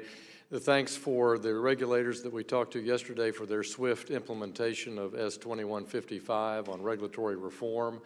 We appreciate Treasury's leadership on that, your work on strict sanctions around the world on Venezuela, North Korea, Iran, Russia. You've demonstrated a lot of leadership there. And, of course, tax reform that's been talked about extensively. So we're grateful for your leadership as our Treasury Secretary. I want to turn and mention a couple of things that we've talked about today. On the repo market that Mr. Perlmutter talked about and the ranking member, I think the concern is that the New York Fed's not supporting the repo market. They are the repo market. I think that's the challenge. And we don't see the bank reserves that are more than adequate, billions more than needed. On JP Morgan, for example, $120 billion in daily cash held at the Fed on a $60 billion cash requirement, and yet they're not entering that repo market. So I'm pleased that yesterday at the FSOC meeting you talked about this, because I do think supervision is an issue here, and the stigma attached with something that was a regular part of our business lives, which is running a daily, intraday daylight overdraft at the Fed. On mortgage servicing, I appreciated your comment there. Again, that business shifted out of the bank sector to the non-bank sector because of Dodd-Frank. And for 5 years that I've served in Congress, I've tried to get the Obama administration and the now Trump administration to support the idea that mortgage servicing rights are not a derivative that should be treated in that manner. It's a natural, as you know from your long career in mortgage finance, a natural companion to the origination of residential mortgages. So I hope FSOC will lend its weight that allow mortgage servicing to not have the capital penalty that they have in Dodd-Frank. With Mr. Foster, he and I have had a lot of conversations about digital currencies. Jay Powell just answered our letter on the idea of a digital token. And I think the concept's a little misunderstood. If we want a digital future in finance and we want to protect the preeminence of the American dollar as a reserve currency, this idea of a digital token is an important concept. And it's not anything except allowing our government to facilitate a blockchain transaction process legally in the future. We have Visa debit, we have MasterCard, we have SWIFT, FedWire, the ACH system, all true. All have private sector participation in them and government participation. But this idea that there's a new rail created that's a blockchain rail that both bank and non-banks can participate in to settle transactions through a token, it's coming our way faster than we like, perhaps faster than the 5-year time frame you outlined. So I do think it's an important issue for the FSOC to continue to consider, and also to have Treasury's view on, independent of what your agent over at the Federal Reserve thinks as you implement Article 1's power on currency. Let me turn and ask you a question about World Bank issues that we had a hearing a few weeks ago at the subcommittee on that topic, multilateral development institutions. There was no Treasury representative. We had an illness that day. And one thing I talked about in the hearing is the legislative mandates that are put on our managing director and our governor to direct votes at the Fed. So my question to you, Mr. Secretary, are you concerned that that kind of governance to support or oppose a financing project ties the hands of the United States in leading at the bank due to being forced to abstain on voting? I am. And does Treasury have an amount, a record of those abstentions and that long binder, I understand, of rules that our governor has to follow? And is that something you could share with the committee and help educate the committee? We can come back to you on that. It's a huge bureaucracy running all these tests, and we keep the data, so we can get back to you. What I hear both from your former colleague, Mr. Malpass, and others is that it just reduces America's effectiveness to lead the bank. So I think we'd be very interested in working with Treasury on a way to reduce those mandates, fine-tune the mandates, remove ones that are redundant, and have your leadership on that. Is that something you'd be interested in helping us on? We look forward to working with you. Good. I thank you, and I yield back. Gentleman from Arkansas yields back, and before I recognize the gentlelady from Ohio, I think we all want to wish the gentleman from Arkansas a happy 29th birthday. This is how I wanted to celebrate it. All right, I'd like to recognize now for 5 minutes the gentlelady from Ohio, Ms. Beatty. Thank you, Mr. Chairman. Thank you, Ranking Member. Thank you to our witness, Mr. Secretary. And let me start out by saying thank you for the information that I received from you on working with your OMWI director, looking at the diversity information, and that was very much appreciated. So thank you. Today, Mr. Secretary, I wanted to share with you in yesterday's hearing with prudential regulators, several of my colleagues, including Congressman Cleaver, raised the issue of minority depository institutions, specifically with the rate that they're disappearing. And since, as you know, the financial crisis of 2008, the number of MDIs fell 31%. At the end of 2018, we only had 149 of these institutions left. MDIs are incredibly important to the minority community that they operate in. And so I'm introducing legislation today to codify the Treasurer's Financial Agent Mentor Protege Program, and it's known as the Expanding Opportunities for MDIs Act.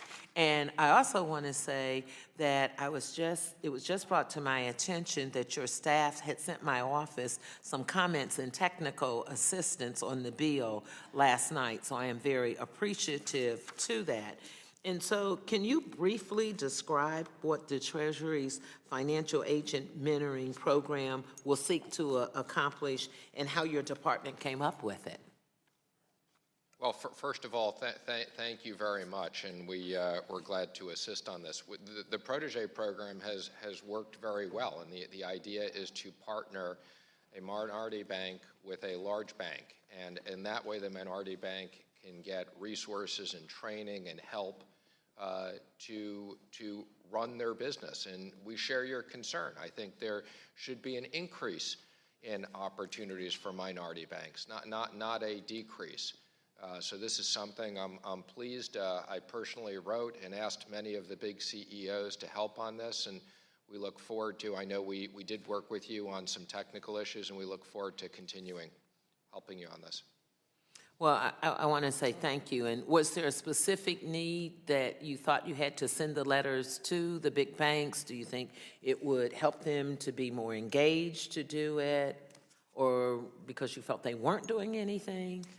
No, they were pleased. So I'd say, kind of when we asked people to go into this Protege program, people have been very receptive, and it's worked. And we look to scale this up, and we look to work with you on your potential legislation. Well, thank you, because we have noticed that some of the larger banks who I have been very critical of, their lack of working, increasing enough with their CRAs, participating on diversity and inclusion. So I would like to say, Mr. Chairman and Ranking Member, people ask us all the time, why do you talk so much about diversity and inclusion? And it is beyond just hiring people because of their race or ethnicity or gender. It's also about if you have someone in the room and you're mentoring and you're working with people, it helps with the economy, it helps with jobs. Therefore, it crosses over that people can pay for their housing because we have a lack of affordable housing. It helps them with health care. It helps them with daycare and child care if they are in the room. So I, again, would like to say thank you. And, Mr. Chairman, I yield back the rest of my time. Gentlelady yields back. The gentleman from Tennessee, Mr. Kustoff, is recognized for 5 minutes. Thank you, Mr. Chairman, and thank you, Mr. Secretary, for appearing today. We've had questions today about the U.S.-Mexico-Canada agreement, and if I can ask you just in layman's terms, what is the effect to the economy if, in fact, Congress does pass the U.S.-Mexico-Canada agreement? And conversely, what is the effect on the economy if we fail to pass the U.S.-Mexico-Canada agreement? Well, I'd say if we pass it, we estimated that's in excess of 50 basis points a year in GDP, which is very significant. This would create additional jobs. This would create additional revenue for the government, additional revenue for consumer and businesses, and it modernizes trade with our two most important trading partners. I'm not going to speculate on what would happen if you don't pass it because I'm highly encouraged you will. I'd like to share your enthusiasm, and I appreciate that. You received a question from Mr. Williams of Texas about the data localization and whether there should be a federal standard. If I could, though, I'd like to ask you about India. I know that you were recently in India, and we've read the press accounts about how India is trying to raise the bar as it relates to the data localization and frankly the restrictions on free trade as it relates to startups and other companies. Can you talk about what the barriers are for U.S. companies operating now in India and what effect that could have? Well, again, in my recent trip, we've had very specific conversations. We've been dealing with them over the last year on this issue. We want to make sure, one, that U.S. companies are treated fairly and can compete. We have no issues with if countries want to have local data for regulatory purposes, they do that. It's the issue of then eliminating data outside. And I think, as you know, we're in a global economy. We're in a scenario where data transfers, that data is processed in different places. So this is a complicated issue that we continue to work on to make sure that our financial services companies are treated fairly. Not only financial services companies, but also other companies that are operating in India as well. That is correct. And Treasury continues to work with the officials in India on that. We do, and we're also working very closely with USTR because it's a trade issue. Thank you, Mr. Secretary. We've talked about the benefits of the Tax Cuts and Jobs Act, which no doubt has been a tremendous benefit to our economy and to our folks who live in the 8th Congressional District in Tennessee and across the country. One thing that we may not have gotten right in the Tax Cuts and Jobs Act is the QIP as it relates to depreciation. And I think that's a technical fix, trying to resolve that. Can you talk about the effect of trying to resolve that in terms of depreciation from 39 to 15 years? So let me just say this is something that I hope this committee and others will help us with on a bipartisan basis. This was clearly a technical mistake, and what happened for retailers was due to literally a technical mistake in the drafting, the amortization became longer as opposed to shorter. And I think everybody acknowledges on a bipartisan basis this was a technical mistake. And this impacts an area of the economy, which is retailers. It's a big part of the economy. We've been trying to get this fixed. I would hope it's something that Congress next year will reconsider helping us work on. It was a simple mistake, and nobody is debating that. From your standpoint at Treasury, it's something that should be resolved sooner rather than later, or you would hope would be resolved sooner rather than later. It's our number 1, 2, and 3 technical fix request. Thank you, Mr. Secretary. I yield back the balance of my time. Gentleman from Tennessee yields back. Mr. Heck from Washington is recognized for 5 minutes. Thank you, Mr. Chairman. First, I want to join with my friend from Texas, Mr. Williams, in expressing my appreciation for the role that Treasury played in the international insurance negotiations. I happen to be one who believes that we ought to keep faith with the McCarran-Ferguson Act, and that is the best way to have a well-regulated, consumer-oriented insurance market. I think it's worked well, so thank you, sir. I'm also grateful that my friend across the aisle raised the issue of the Tax Cut and Jobs Act.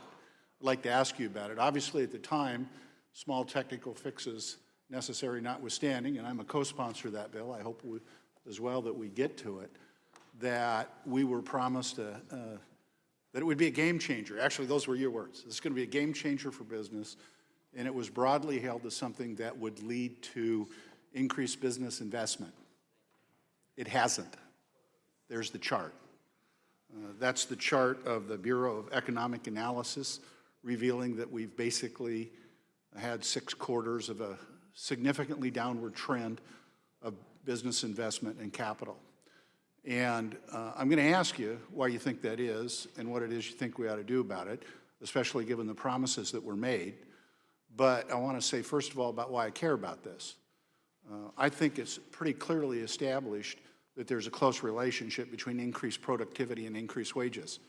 And let's face it, the data is in. We've been fairly stuck on wage growth for the better part of 30 years in this country. And while it's beginning to inch up, it's not really material in that increase. Every upward trend is appreciated, but we still do not have wage growth. And presumably, we do not have wage growth because we do not have increased productivity, presumably because we do not have increased business investment, which we were promised. So, Mr. Secretary, why not? And what should we do about it? Well, first of all, I agree 100% with you on the impact of wage growth. That's been one of our priorities. I kind of disagree with you. I think it actually has been significant. So I think that for the first time in the last 10 years, we've seen wages growing and growing at a level that is meaningful to taxpayers.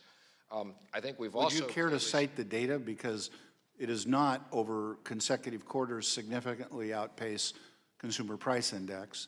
And this is coming on the heels, I might remind you, sir, of basically 30 years with flatline. Again, we're happy to give you the charts, but there's no question that wage growth, has been increasing and inflation has been very low. So we're happy to get back to you the data. But the question is that downward arrow. We were promised an upward arrow. We haven't gotten it. To be honest with you, I can't really read that chart other than I can read the capital spending. And do you see the blue arrow? I got the blue That's arrow. not good, sir. I got the blue arrow. That's business investment.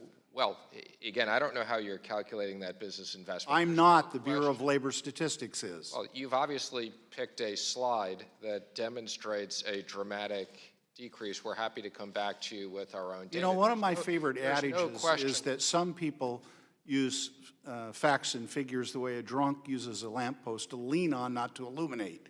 I assure you, sir, I have not done that. These are the Bureau of Economic Analysis data. It's 6 consecutive quarters. I haven't in any way reshaped the bar graph or the line or the data in any way. We're on a downward trend in business investment and capital equipment, even though we were promised as a consequence of the Tax Cut and Jobs Act that it would flower. And we need it for increased productivity, for real increases in wages. Why haven't we got it? You promised it to us. Mr. Hack, first of all, we are the only economy in the world that is showing continued growth. That is not coincidental. We are showing additional jobs. Economic growth at 2% now? Again, that's what you're bragging about, is a revised 2% forecast? Those numbers, if you'd let me respond. Please. Opposed to screaming at me. Those numbers. Oh, no, sir. If I'm screaming at you, you'll know it. This is not screaming. Gentlemen. Those numbers were impacted partially by the Boeing impact. Those numbers were partially impacted by the strikes. And I would say they've also been impacted by a significant slowdown in global growth. And I think you're going to see growth quite significant in the pickup in the rest of the year and next year. So there's no question American taxpayers are seeing the benefit of tax cuts. Thank you, sir. Gentleman's time has expired. The gentleman from Georgia, Mr. Loudermilk, is recognized for 5 minutes. Thank you, Mr. Chairman. And Mr. Secretary, thank you for being here. First, I want to thank you for directing Treasury to put America first and standing strong for American interests during the recent international insurance negotiations. I and I think you agree, must be very cautious about imposing European capital standards on U.S. insurers. So I'm glad Treasury has registered its official opposition, so I want to thank you for that. My first question, I'd like to talk to you about the National Association of Registered Agents and Brokers, NARAB. In the 5 years that we've had NARAB, it has never been operational because the board of directors must be nominated by the president and confirmed by the Senate, and this hasn't been done. And the last time you were here, we discussed that, and you committed that you would speak to the president about how important it was to get these nominations done, and I just wanted to follow up and find out where are we on that process. We've put in recommendations, and it's going through the process, and we'll follow up with you again as we've suggested. Okay, and I appreciate that if you could stay on top of it, because it's very timely, and I'm concerned with timeliness right now of the Senate, because if we proceed with impeachment as it appears we're doing, we're about to shut down the Senate for potentially maybe 2 months or longer, and not being able to get anything else done. So I appreciate that. I'm also ranking member of the committee's Artificial Intelligence Task Force, and earlier this year we had a hearing regarding customers' digital identity. And the task force chairman and I recently sent a letter to you asking to move forward with some of the recommendations of the 2018 FinTech report. And just wanted to find out what action Treasury has taken to work with the private sector on solutions to digital identity issues. Well, I think as you pointed out, this is something that we identified early on. It is something we continue to work with the private sector. It's something I'm also very interested in because of the IRS and from the government standpoint as well. So it's something we look forward to continuing to work with you on. It's an important issue. Okay, I appreciate that. And if you could keep us up to date on progress that's made, that would be very helpful to us as well. Also, in 2017, FSOC formed the Digital Assets Working Group, which is going to explore issues surrounding blockchain technology. I applaud you for doing that, but the one concern I have is that state banking regulators have been excluded from the working group. And Dodd-Frank specifies that non-voting members of FSOC, such as state banking regulators, must not be excluded from FSOC activities. So I think it's important that we have our stakeholders in the state involved. And do you know why the state regulators have been excluded from the working group? I don't, but it's not intentionally. I don't remember whether whether they were excluded from the FSOC. I'd say right now it's not as important issue, but if the state regulators want to be part of it, we'll absolutely accommodate them. Okay, and I appreciate it. Again, if you could keep us abreast of that. I also want to close out by thanking you for your part of this robust historic economy that we have. I see that we could even add another $68 billion into this robust economy if we could move forward with the USMCA, which I hope that very soon we can put the American people first and move forward with that. With that, I yield back, Mr. Chair. Gentleman yields back. The gentlewoman from Michigan, Ms. Tlaib, is recognized for 5 minutes. Secretary, thank you so much for coming before our committee again. As you know, residents in my community, we have the third poorest congressional district in the country, and the economic recession devastated my district, and we're still recovering, not only in Detroit, but even the Wayne County communities throughout my district. And one of the things that we did through Dodd-Frank, as you know, is created the Financial Stability and Oversight Council. That kind of oversight of, shadow banks is going to be critical, too big to fail kind of banks and so forth. Under your tenure so far, and again, I would love to hear your vision of what you think this council is supposed to do, because so far, under your tenure, Secretary, you dropped the appeal of the district court's decision in MetLife lawsuit. I think there is not one single non-banking institution that is, designated as too big to fail, or what we call, I believe, is systematically important financial institutions. What is the direction that we're going in if we're not doing any oversight? Dodd-Frank, the whole purpose was so that we don't have another downturn economic recession that led to predatory practices by these big banks. Well, first, let me say I share your concern and your issues, and we are doing a lot on oversight. So the committee is very focused. But you don't have anybody to regulate. Again, the fact that companies not haven't one been single designated, institution, correct? Again, that's a good thing. That's because the companies So you think MetLife, significantly. Prudential, none of those are too big to fail? That is correct. That is correct. And matter of fact, they're a lot better capitalized. And by the way, GE Capital was de-designated prior to us coming here. So part of the benefit of the designation was it encouraged all these companies to de-risk so they wouldn't be designated and they wouldn't be regulated by the Fed, so that they have proper regulators. I want to be clear. The committee's job is to bring all the regulators together to make sure that the primary regulators are regulating these entities. But by dismissing the case, I believe in MetLife last, I mean, we don't have that much authority now that we've walked away by saying that they would fall under certain guidelines for oversight. Actually, that's not the case at all. We have the same authorities we always had. The only issue we've talked about is including a cost-benefit analysis, which we think was required by law. So I just want to be clear. I view it's good news to the economy that we don't have anything designated. And if we were sitting here with lots of entities designated, that would be a major concern of ours.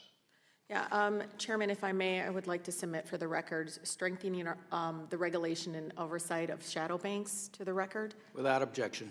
Last question, it might be out of whack, but this is important for me to understand. Do you believe in socialism for corporations?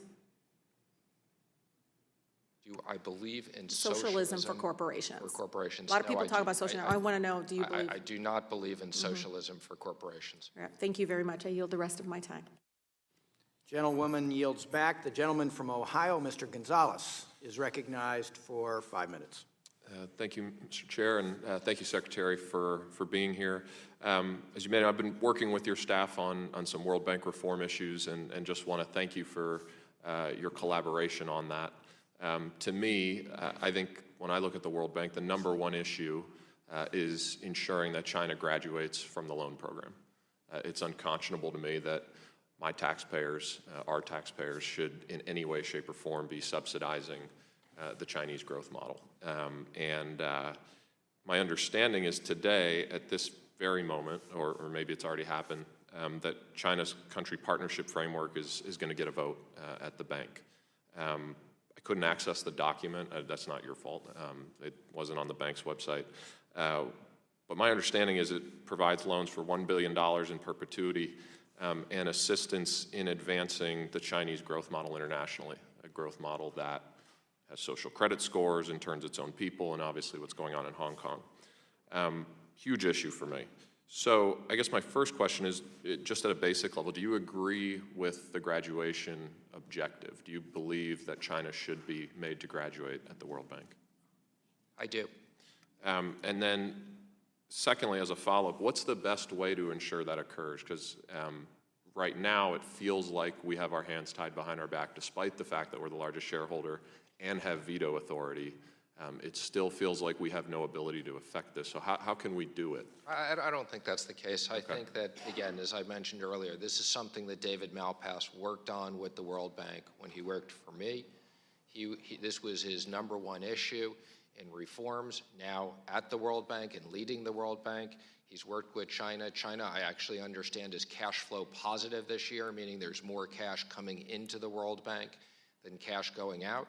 I believe they're going to be under $1 billion this year, and he's working towards them. And by the way, in the China program, as I've said, our executive board member has objected to the program, and I think that gets read in, and ultimately that will be on the World Bank's website. Yeah, and I guess, so he objected, but we do technically have veto power, right? Can you explain how that would work so that... Just to be clear, Yeah. we don't have veto power over every single loan or veto power over a specific statement. We have veto power over capital allocations and in other issues. But again, I have great confidence in David Malpass. He understands this issue. He's working with China on this issue. We all share the same objectives. Yeah, no, and I appreciate it. I certainly appreciate the progress, right? But for me, even $1 is too much for our taxpayers to be contributing to China. As you may know, I've also recently introduced legislation to support the policy that you just articulated to transition China off bank lending. I appreciate your staff's feedback and look forward to further collaboration. Another section of my bill deals with debt transparency with respect to the Belt and Road Initiative. I see providing debt management assistance as a vital piece of our national strategy, with some of our partners and allies sharing the same concerns regarding China's lending practices. Can you talk about the current strategy and efforts to provide debt management assistance at the World Bank and the IMF to borrowing countries of the Belt and Road Initiative, and what are we doing to get other partners and allies fully on board? We have a lot of support at this issue, both from the leadership of the World Bank and the leadership of the IMF, as well as the G7. Everybody supports debt transparency. It's very important that China play by these common rules, and we've had very direct discussions with them. Thank And you. as conditions of certain IMF programs, without me going into specifics, we've demanded complete transparency on exposure. Thank you. And I look forward to continuing to work with your staff on these issues. I think they're critically important. Shifting a bit to the Volcker rule, I sent you and the other prudential regulators a letter this week about the importance of establishing a regulatory framework that promotes investment opportunities in startups and small businesses. I know the Volcker regulations are considering revisions to the covered funds portion of the Volcker rule. For me, prior to this job, I ran a Silicon Valley tech startup, very easy to acquire capital in that industry, in that section of the country, less so where I'm from in Northeast Ohio and where I represent. Can you talk about your thoughts on this specific issue and how it would impact private capital flowing into communities outside of places like Silicon Valley? I commented on this earlier, but we are working on the regulators, and I hope over the next 3 to 6 months we can address this. I do think it's something important and will help small businesses, and in no way is going to impact systemic risk. Thank you, and thank you for your leadership. I yield back. Gentleman yields back. The gentleman from Illinois, Mr. Kasten, is recognized for 5 minutes. Thank you, Mr. Chair. Thank you, Secretary Mnuchin, for coming. I introduced H.R. 5194, the Climate Change Financial Risk Act, with Senator Schatz, of course, introducing the companion bill in the Senate, to create a climate change risk subcommittee within FSOC and to report annually on systemic risks of climate change to the financial system. The reasons for that are, and I'm sure you know this, but just to reiterate for everyone here, 2016 to 2018, average economic losses from natural disasters were $150 billion. The Paris goal, I just returned from Madrid, the goal of the Paris Agreement is to stay under 1.5 degrees of additional warming. We are not globally on that target right now. We're not even at 2. We are right now, if we don't change directions, we're at 4 degrees of warming. 8 degrees of warming is within the zone of possibility. At 8 degrees, Manhattan feels like Qatar, essentially. It's really unpleasant. At 4 degrees of warming, the global losses could hit $23 trillion per year. There are already predicted to be 311,000 homes that will be regularly inundated by 2045 and millions by the end of the century. This dwarfs the financial crisis. And presumably a lot of those homes will be subject to 30-year mortgages. So by any analysis, that is systemically disastrous. And I want to just follow up. You expressed doubt earlier in this hearing about whether bank stress testing was necessary to assess the impacts of the climate crisis. Have you consulted with any climate scientists in the course of coming to that conclusion? So again, let me just preface, I have expertise on a lot of issues. Climate is not one of them. No, that's why I'm asking who you consulted with. And I think there is a place and a role to study the climate issues and the impact on the economy. I don't think FSOC is that place. And I think there's plenty of other areas. Now, I will just say... So if I could, does the Office of Critical Infrastructure believe that there is no systemic risk from the climate crisis? Because you're not an expert in cyber terrorism either, but presumably they do look into those. Actually, I have become an expert in cyber terrorism, so I spent a lot of time on that because that is my primary responsibility. I don't mean to criticize your expertise, but I'm saying there are systemic risks that the Office of Critical Infrastructure has concluded. So have they concluded that climate change is not a systemic risk? I don't believe they have concluded that it is a systemic risk. I don't know in the negative if they've concluded it the other way. But let me just comment, outside of the United States, there are some areas where climate issues are very, very, very significant. So, I think the U.S. has made a lot of progress on this. No, we haven't. We are not on a sustainable path. But let me just throw some numbers. Likely sea level rise. We already know if we went to 0 CO2 tomorrow, we still got another 2 feet baked in. Realistically, we probably have meters measured in. So at the likely sea level rises of the best analyses, there are $900 billion of U.S. homes that are underwater by the end of the century. That's at current values. They'd be worth a lot less by the time they go underwater. Has FSOC analyzed how that would impact the financial system? Not to my understanding, it hasn't. Okay. The projected private investor losses globally, depending on the warming scenario, is somewhere between $4.2 and $13.8 trillion, depending on the scenario. Has FSOC estimated the effect on systemic financial stability from those losses? Again, as I've commented earlier, and you've obviously spent a lot of time on this, and I appreciate that, there is a place and role to analyze these. I think that the issue for FSOC is to make sure that banks have proper disclosure. But I don't believe this is a systemic risk that warrants FSOC review, but I'll discuss it with the committee. You've brought it up, I'm happy to discuss it. Okay, well, the with concern, committee. and, just as I think about these things, obviously none of us are rooting for this, but if I am an insurer and I'm looking at these risks out in the future, at some point when those, not right now when I've only got a one-year policy in front of me, but we start to get to the point where those policies are coming due, I'm going to start changing my risk profiles. I'm going to stop insuring certain sectors. We've seen what the maps of the country look like and where you will not want to live and where we're going to have crop failures. And it is impossible for me to see a scenario where those don't become systemic risks. And, just before I left for Paris, I watched plane, trains, and automobiles with my daughters. And I'm reminded of that scene where they're driving down the wrong way and everybody says, you're going the wrong way. They don't even know where we're going. We're going the wrong way. We know we're in the wrong lane. We know there's a couple trucks coming down the highway at us. And if you don't think that FSOC should do it, I guess I respectfully disagree, and that's why we introduced the bill, because I think we need to look into these risks so that we can swerve while we still have time. Thank you. I yield Time back. has expired. Gentleman from Tennessee, Mr. Rose, is recognized for 5 minutes. Thank you. Welcome, Secretary Mnuchin. It's good to have you here today, and thank you for taking time to visit with us. One of the defining tenets of our insurance industry is that it is by and large state regulated. It is the strength of the country, and it is something we need to defend. Secretary Mnuchin, like so many of my colleagues here today, I want to thank you for your efforts to defend our state-based insurance regulatory regime, for your close and collaborative work with the state insurance commissioners, and for registering Treasury's official opposition to the ICS, or International Capital Standard, in Abu Dhabi.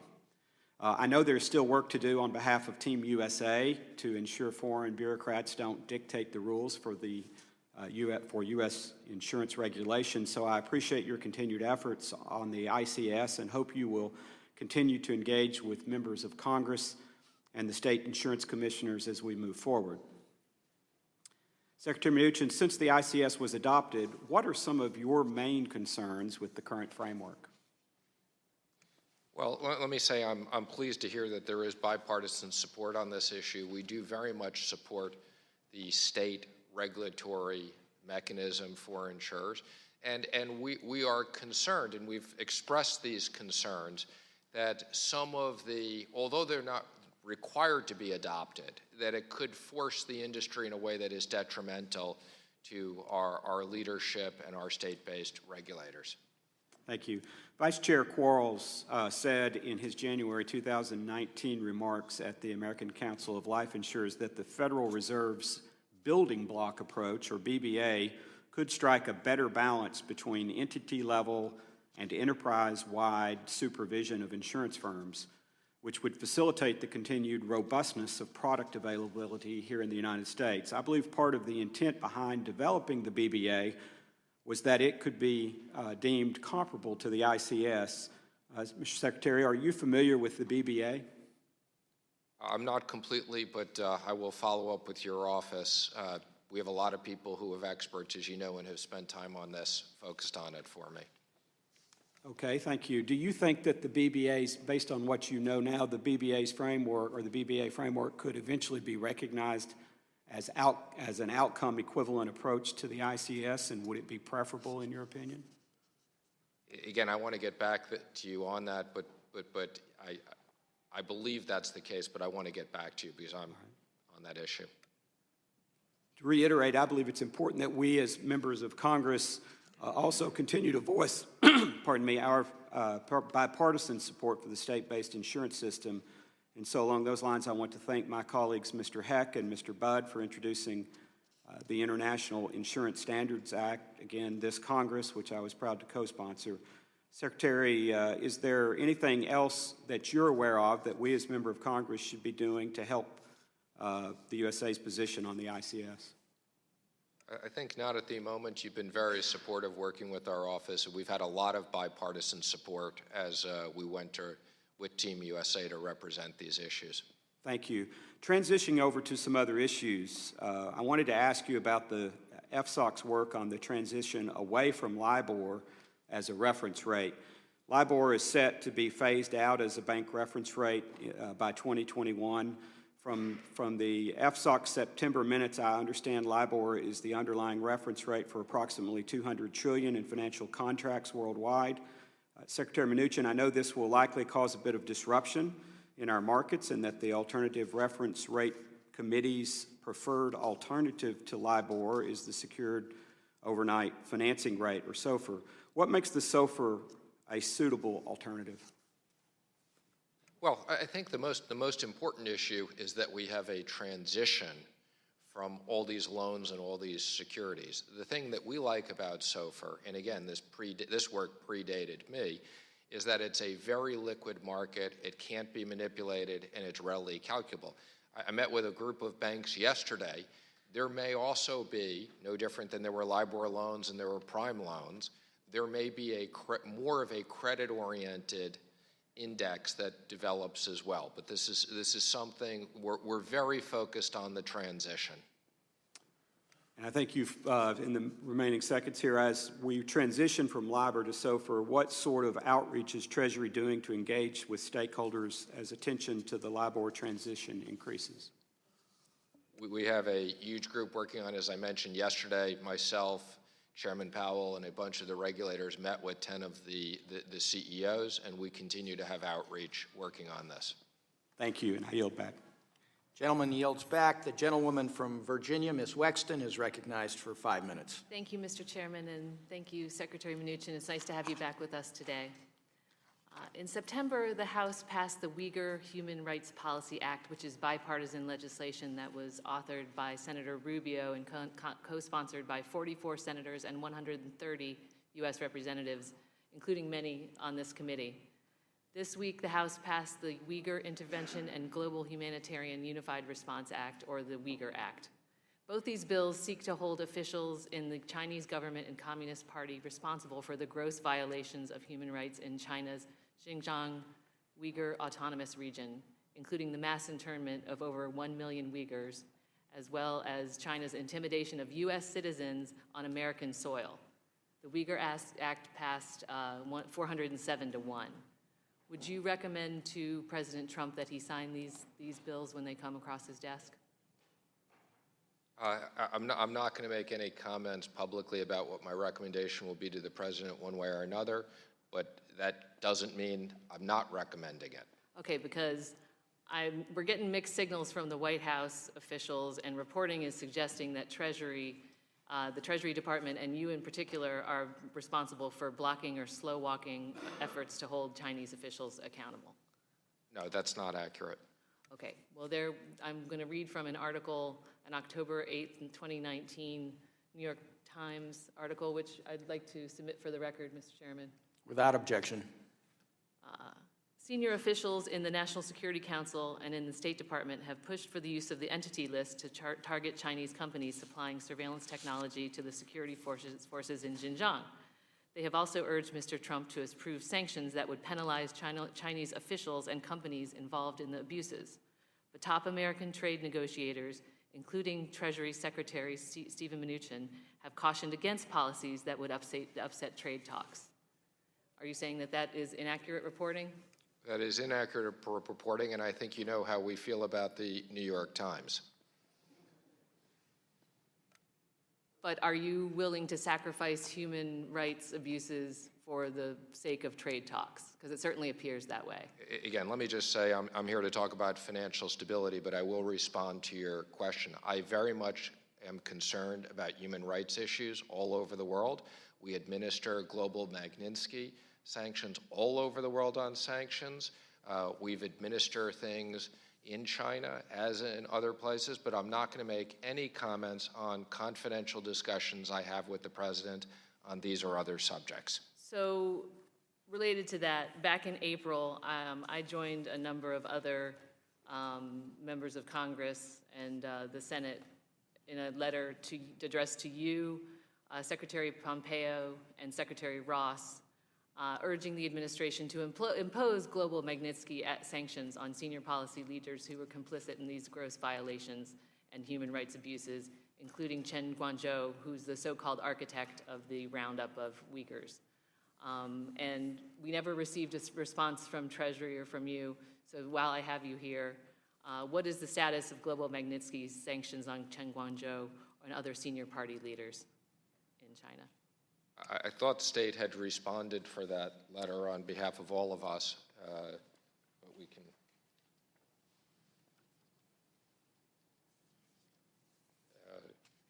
We'll get back to you. I thought State responded from all of us, but as a general comment, we don't make comments on future sanctions at all. Although I will tell you, whenever we get letters, we take these things seriously.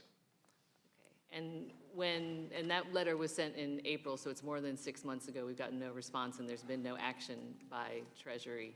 Well, again, if the letter was written to all three of us, it's common that one agency responds if it's an interagency issue. It's not common that we all respond. Again, I believe did the State Department respond to you? Yes, but they did not respond on Treasury's behalf. Well, again, the way we work on interagency issues is the primary agency that's responsible for an issue responds. And again, I won't comment on future sanctions other than to say that article was inaccurate. And while we're discussing human rights violations, I want to follow up on a question I asked you last time you were here about 6 months ago. When is the administration going to hold Mohammed bin Salman accountable for ordering the brutal murder of journalist Jamal Khashoggi? Again, I don't see what that has to do with financial stability, and you're also making certain assumptions, but I can tell you, because I was the official who went over after Secretary Pompeo, and again, we had very direct discussions about our concerns on these issues. Gentlelady's time has expired. The gentleman from Indiana, Mr. Hollingsworth, is recognized for 5 minutes. Well, good afternoon. I really appreciate you being here and appreciate your continued efforts at the Treasury Department to ensure that we get to those better outcomes we've always talked about for the American people, for the American economy, and for American competitiveness around the world. And I know in many of our dialogues and discussions, you are passionate for that very same topic. I did want to ask a little bit about some of the public debt market structure. I know you've had a lot of conversations about this. You've spoken publicly about it. But I wanted to better understand kind of where Treasury is with regard to disseminating data in the Treasury market, right? This is something that for every other asset class, for most other assets that are traded, you get both price and volume information after the fact, which has led to increased competitiveness, increased liquidity, and also lower transaction costs associated with that market. And I know Treasury has been looking into that for quite a while, and I think recently said that they were going to start disseminating much after the fact volume data, but weren't going to put out pricing data or volume data that were very close to those trades. I was curious why that decision was made when FINRA keeps all of that data, and are there further steps that are going to be taken to release more data around transaction in the Treasury market? Long-winded question, sorry. No, let me respond.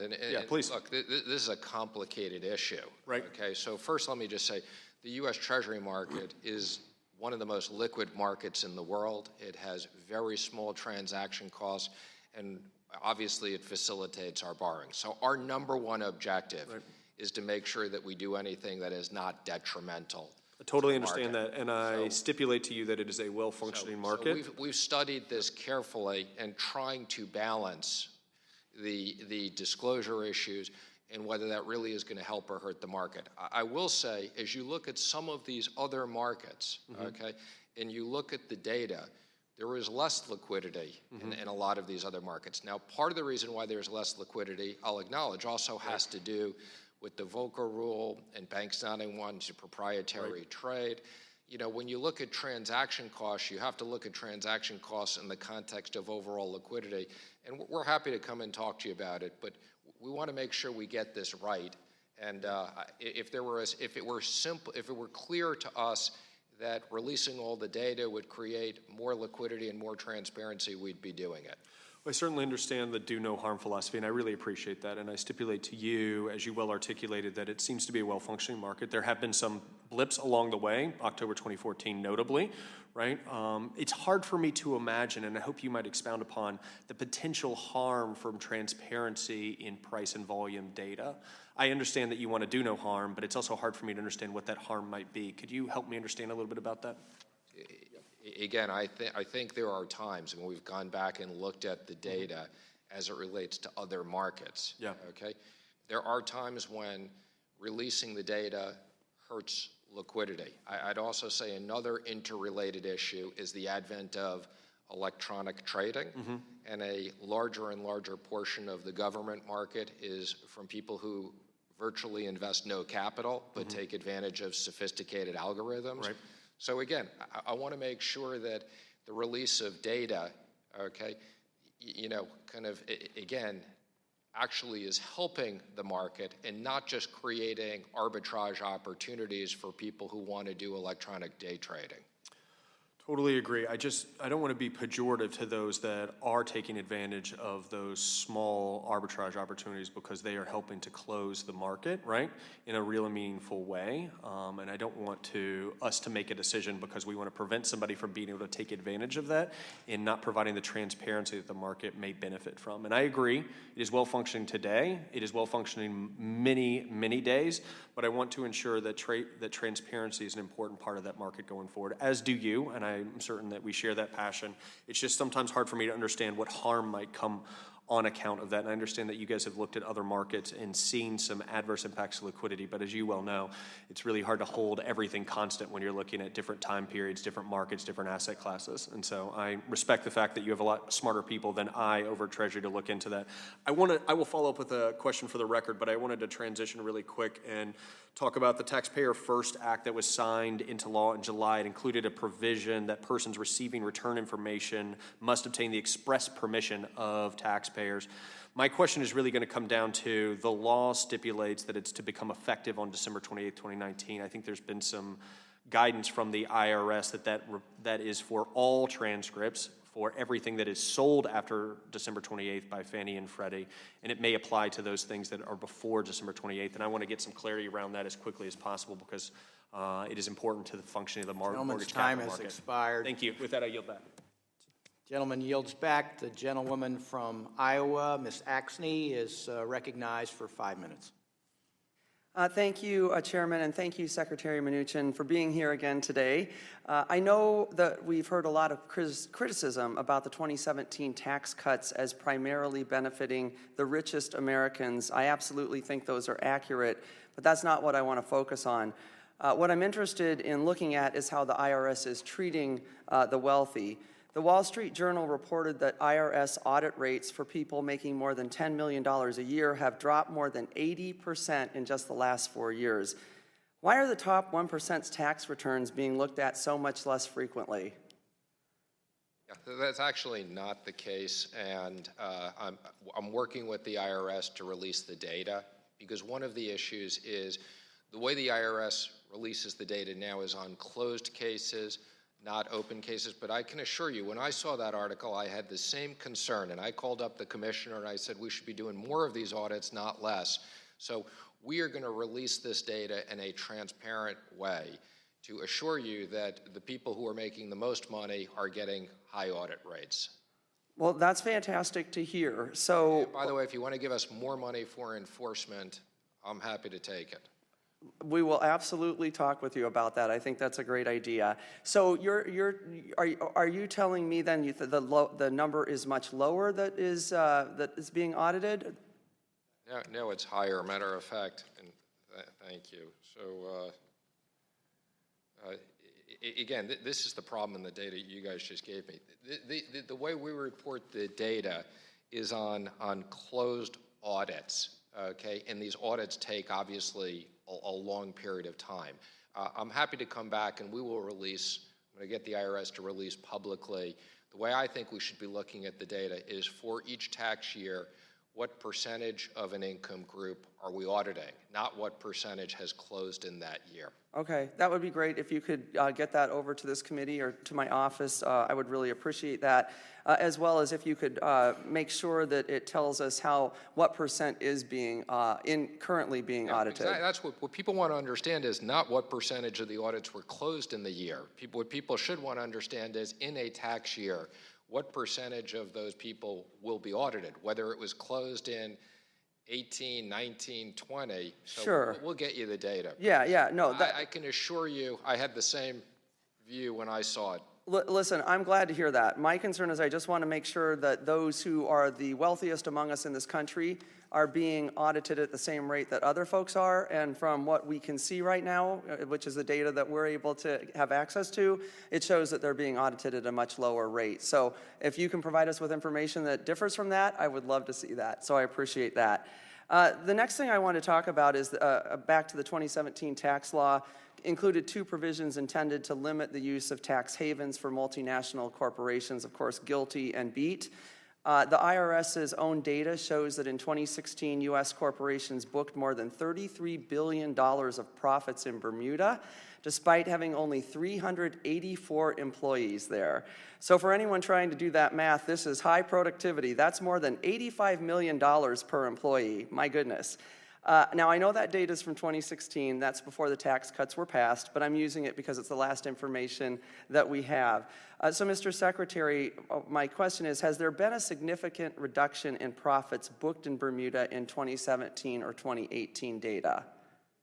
I don't have that data. We're happy to look into it and get back to you. But I will tell you, part of the reason we moved from a global tax system to a territorial system with the GILTI tax was to basically prevent people from moving to tax havens and make sure that the U.S. taxed companies fairly. Okay, great. Well, I'm so glad to hear that because from what we're seeing right now, what we've seen in the past, that's not happening. I'd love to see if we're making some improvement on that. Obviously, I want to make sure that we limit corporations' use of tax havens. We need all that money here in the United States so we can address things like infrastructure and things that people in this country need. I guess I'd ask you, what suggestions do you have for continuing to work on curbing the use of tax havens?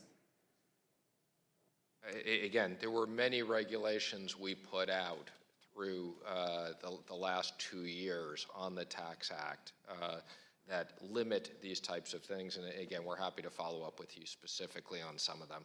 Okay. And then lastly, the European Union has actually had success in reducing tax havens simply by requiring public disclosure of country-by-country income.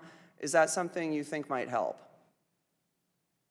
Not necessarily, although I will say, a lot of the information exchange with the Europeans is helpful in looking at tax havens. Thank you. Gentlelady yields back. The gentlewoman from New York, Ms. Ocasio-Cortez, is recognized for 5 minutes. Thank you, Chairman, and thank you, Secretary, for coming in today. I looked through the minutes of the FSOC meetings this year, and I didn't see any mention of student loans. The total outstanding student loan debt burden is now at over $1.5 trillion. Young people are waiting until their 30s and 40s to have children, buy a home, make other major purchases. So do you believe that student loan debt currently poses a major risk to our financial stability?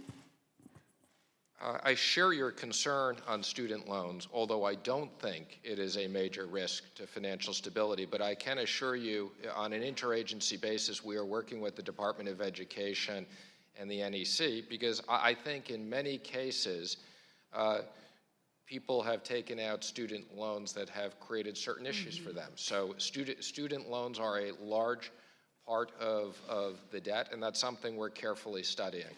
So it is a problem, but not a major risk to financial stability. I just wanted to kind of run through a few different topics here. Turning back to the minutes from the FSOC meetings, I also didn't see any mention of climate change. Do you believe climate change poses a risk to our economy? You may have missed my comments before on this, and Apologies.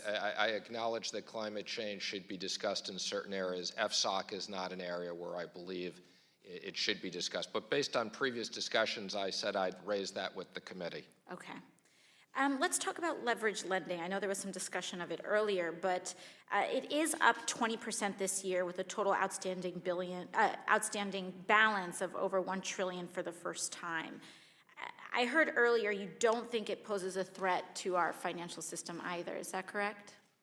Not at this time, and specifically, it doesn't pose a threat to the banking system or the insurance system, but this is an area that FSOC will continue to monitor on a quarterly basis because it is an area, particularly if the economy slows down, we want to carefully monitor. Do you see similarities between collateralized loan obligations and mortgage-backed securities that helped trigger the 2008 financial crisis? Not at all. No. We've talked about student debt. What about medical debt? We spent about $3.3 trillion on healthcare last year. That's more than $10,000 per person. That's up almost 20% over the last 5 years. Do you believe that medical debt poses a significant risk to our financial system?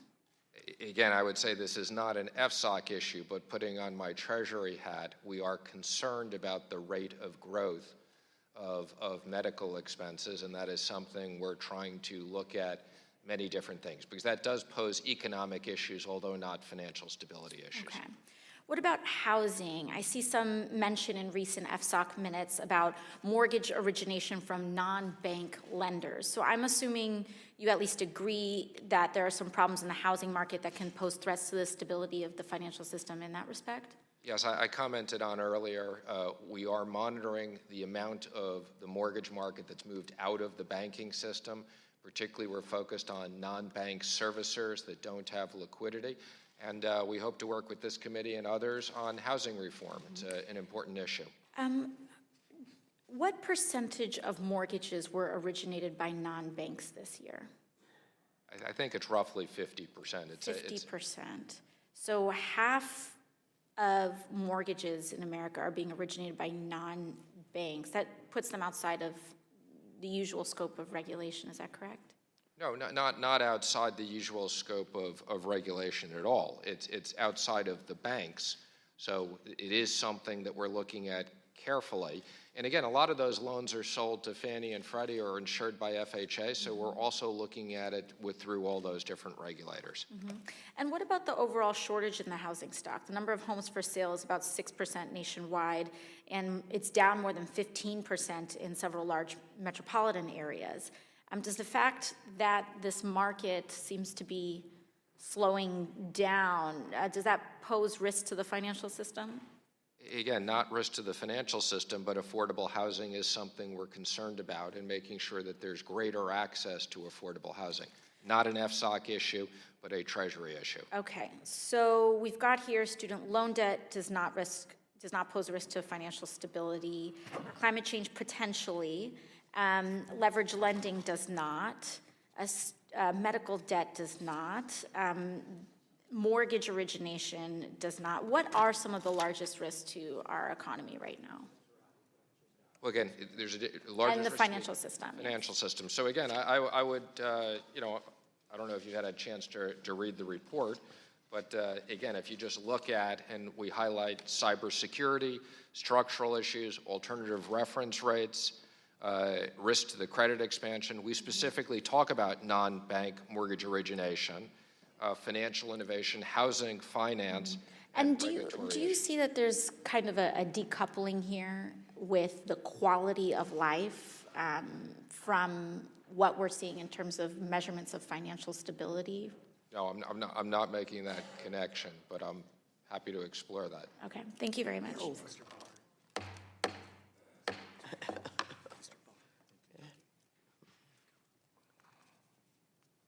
The gentleman from Kentucky, Mr. Barr, is recognized for 5 minutes. Thank you, Madam Chairwoman, and Mr. Secretary, you're almost at the end of the line here. I was compelled to come back and take my 5 minutes. I wasn't originally, but I had to ask you to elaborate a little bit more on your dialogue with my friend, Mr. Heck from Washington, on capital expenditures and tax cuts.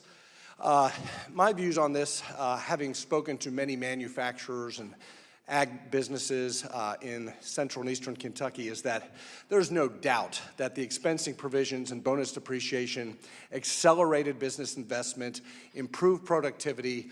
In fact, most of the CEOs and small business owners said that tax cuts were huge in terms of pulling forward investment that they needed to do to enhance the productivity of their businesses. Large and small businesses told me that, and it's made their employees more productive. And so my theory is when you look at Mr. Heck's chart of declining CapEx, it certainly wasn't caused by tax cuts. Tax cuts may have pulled forward a lot of capital expenditures and business investment, but what most private sector people tell me is that the decline in capital expenditures is not attributable to anything other than trade uncertainty. And also they note, many of them, we would continue to invest in capital and equipment purchases and other items that would make their businesses more efficient and more productive if the Democrats would stop opposing making those provisions permanent in the tax code. The uncertainty of not having permanency with bonus depreciation and expensing provisions is maybe an impediment for continued CapEx. So I want your thoughts on that feedback that I'm getting from actors in the private sector on CapEx.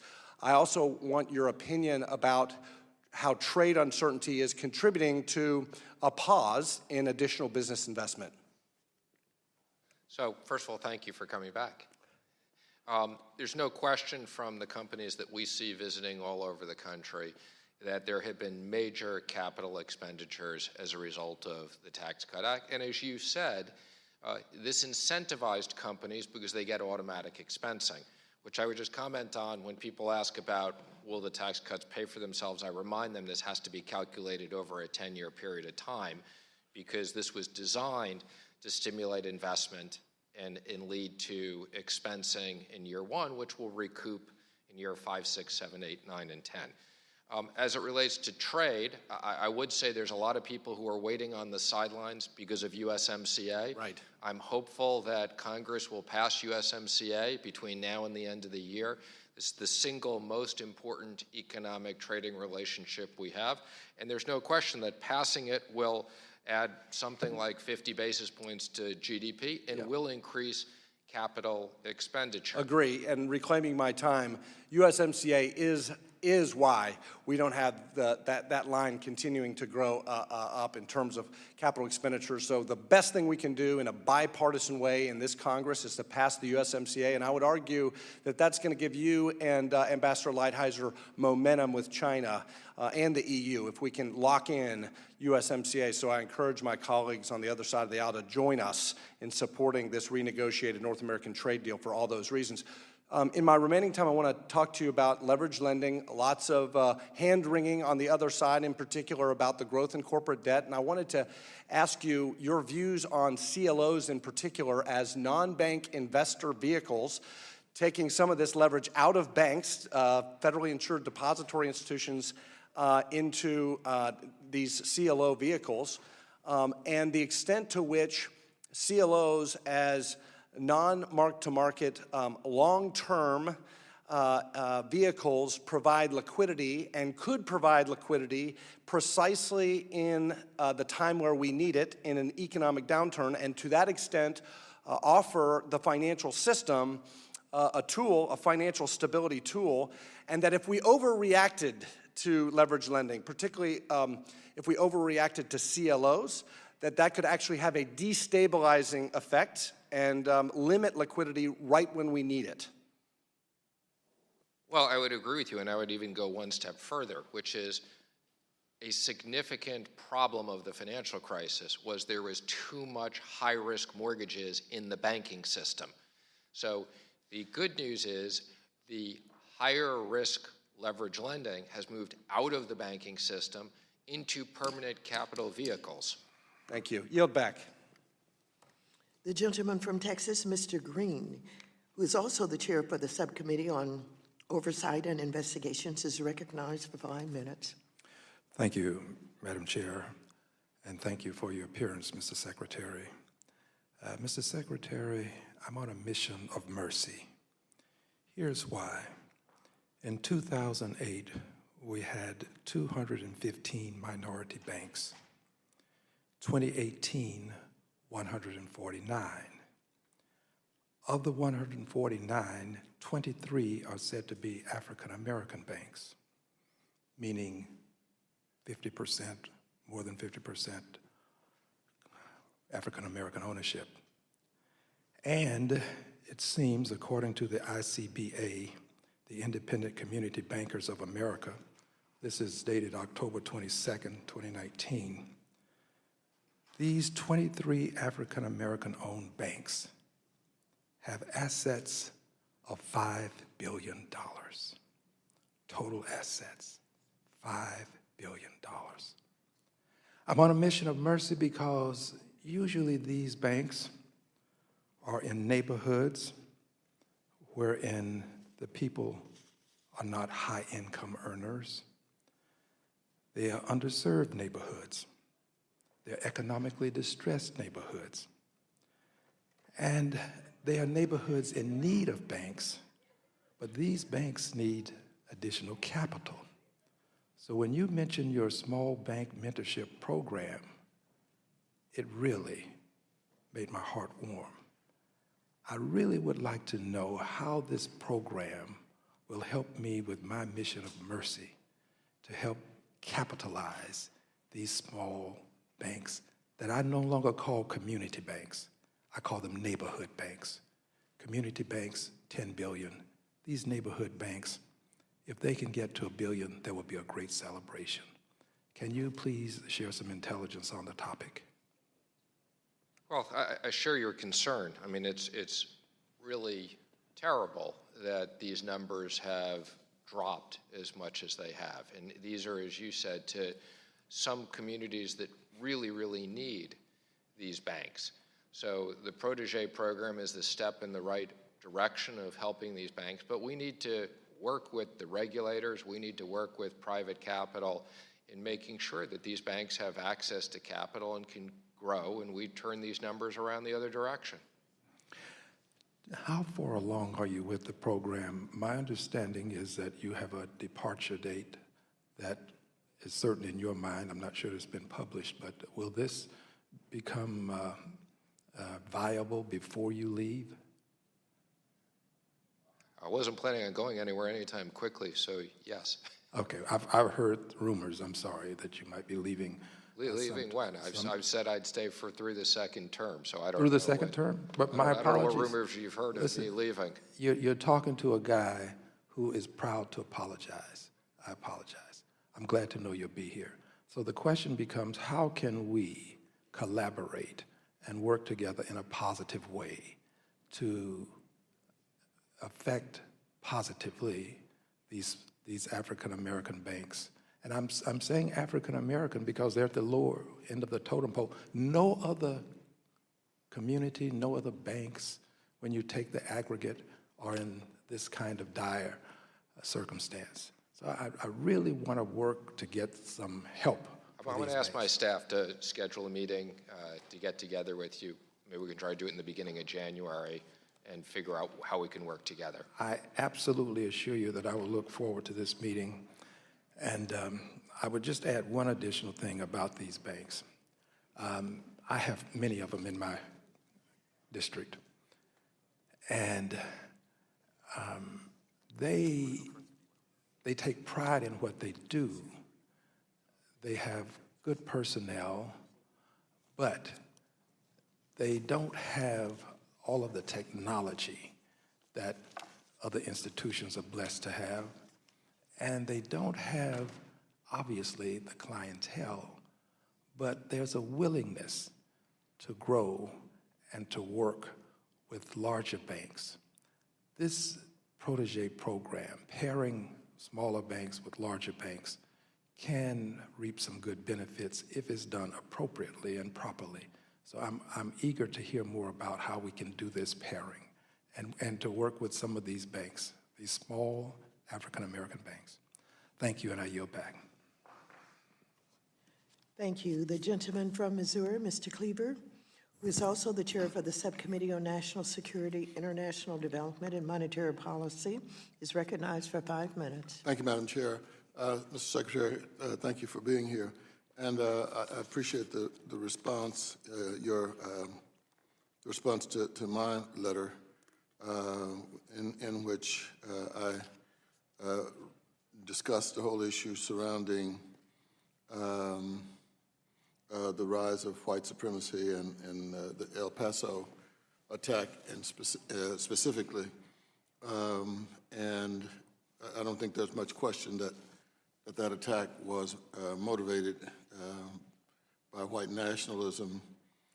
And in my letter, I talked about the Treasury Department's ability, or the tools you had available to challenge and hopefully even curb the rise of these style acts of white terrorists, white nationalist terrorists. And so, in your letter, you talked about the fact that you shared my concern over the racially and ethnically motivated violent extremism, and then said you would use all the tools available. But you also said that you did not want to comment on any investigation, which I understand and appreciate. What I would like to know, however, is, well, based on what the FBI director said, which is, and I quote, he said, "A majority of the domestic terrorism cases investigated are motivated by some version of what you might call white supremacist violence. And 40% of the 850 domestic attacks were racially motivated." I'm one of the victims myself, as my congressional office was firebombed. But the gentleman was caught, and so that's, I don't need any help there. But I do know that, I want to see where you are in terms of trying to help curtail financing of these criminal networks. Now, I'm not asking you about what happened in El Paso. I'm asking you about, in general, the criminal networks that I think all of our intelligence, counterintelligence units are saying is out there. And is there something going on in Treasury where those networks are being targeted? Well, let me just say, I didn't realize your office had been attacked. That's just a horrible situation. And any of these attacks are just despicable. As it relates to Treasury's role, FinCEN plays a significant role in working with all of law enforcement. When I was a banker and I used to send in all these SARs, I always wonder if they went just into nowhere land. And I can tell you that these activities and us being able to follow the money is very important in us being able to fight all these different activities. But so is there a unit in Treasury that is actually following the money? There is. So there's two units. There's both FinCEN, which is... Yeah, FinCEN, I'm familiar. And they're the ones who take in all the data, and they have huge analytic programs that work with all of law enforcement. And the other areas, obviously, our TFI area, which is less domestically and more internationally, but to the extent there are domestic issues, we work with law enforcement as well. All right, Madam Chair, thank you. I yield back. Thank you very much. I'd like to thank the Secretary for his time today. Without objection, all members will have 5 legislative days within which to submit additional written questions to the Chair, which will be forwarded to the Secretary for his response. I ask the Secretary to please respond as promptly as you're able. Okay, I'm going to interrupt the closing. We have a hard stop at 1. If you'll take your seat, we think we can get you in 5 minutes. Excuse me, Mr. Secretary, for the inconvenience. Not at all. But we're going to try and get this done so that Absolutely. we can honor your hard stop. The gentlelady from California, Ms. Porter, is recognized for 5 minutes. Thank you, Mr. Secretary. I really appreciate your willingness to stay. And I will be sure to be done in 4 minutes and 56 seconds. In June 2017, Treasury issued a report on banking deregulation. It suggested that if Congress raised the $50 billion threshold, above which U.S. banks are subject to stricter oversight, that Congress ought to do the same for foreign megabanks. Earlier this year, the Fed followed that Treasury recommendation and massively deregulated foreign megabanks, and that was an item on a wish list that you published in 2017. There's a lot that concerns me about this, but the most glaring for me is about Deutsche Bank. I'm sure you're familiar, the chairwoman is very familiar with Deutsche Bank. They would now only need to submit their living will once every 6 years. And this is the same Deutsche Bank that within the last 6 years had a surprise $3 billion quarterly loss. I don't know how you lose $3 billion and not see that coming. Has failed its stress test in 3 of the last 4 years, was fined for a mirror trading scandal involving laundering money for Russian oligarchs, admitted to participating in LIBOR interest rate market rigging scandals, and violated US sanction laws against Iran, Libya, Syria, and the Sudan. Why are you advocating, why did you advocate to deregulate one of the worst corporate recidivists operating in the US banking system, particularly when it is not even a US bank? Well, let me just first say I share many of your concerns about Deutsche Bank. I obviously can't comment on any of the specifics because from a regulatory standpoint, it would be inappropriate for me to comment specifically on Deutsche Bank. But I share many of your concerns, and particularly the sanctions evasion is something that we will not tolerate by anybody, domestic or internationally. I think the issue, so I'm going to answer this generically, not as it relates to Deutsche Bank. The question is, the banks will be regulated. So the U.S. subsidiaries and the way that we've changed the structure, there's intermediary holding companies so that the foreign subs that are effectively U.S. institutions, we can look at the risk at that level. I understand, I understand the subsidiary foreign relationship. I just don't understand why, when we would do something that is deregulating one of the worst actors in the marketplace, and particularly when it's a foreign bank operating on our soil and threatening the stability of our markets. I understand there's a balance between regulating the industry and stifling capitalism, but if you do share my concern about Deutsche Bank, this gives us one less tool. I want to ask you about something else. How many people currently work at FSOC, the Financial Stability Oversight Council? Again, and there's been some comments on this earlier, so you weren't here, so I'll just clarify. The way FSOC works is there are people who directly work under FSOC, and there are people who work at all the different agencies. I'm asking about the direct number. Well, the direct number, okay, I mean, if you add up, there's hundreds of people if you add up all the different agencies and how many people. No, I mean people whose sole job is to work at FSOC. Well, there's a small group within Treasury. Yeah, how many? And then there's the Office of Financial Research, which we've cut significantly because we thought those resources weren't being used appropriately. Because financial research isn't valuable?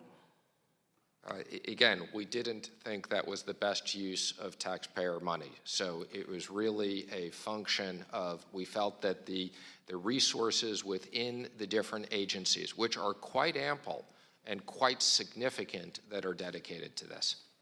But, so I just want to be clear, how many people work at FSOC and only at FSOC? Well, is it a secret? Again, we probably have, when you say at FSOC, are you referring within the Treasury Department that are only dedicated? Let's start there, since you're the Secretary of the Treasury. Let's start there. Well, again, we probably have, about 10 people that are directly in the Treasury work on that. But we probably have 50 people within Treasury. Does anybody work just for FSOC? Yeah, there's a small number of. How many, sir? Again, it's roughly, it's slightly less than a dozen people. Less than a dozen? Yeah. Do you know what the maximum number was at its height? Again, comparing this to the middle of TARP, okay, in the middle of the financial area, when, by the way, there weren't resources. Thank you very much.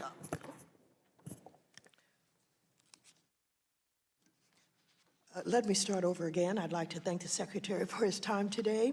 Without objection, all members will have 5 legislative days within which to submit additional written questions to the Chair, which will be forwarded to the Secretary for his response.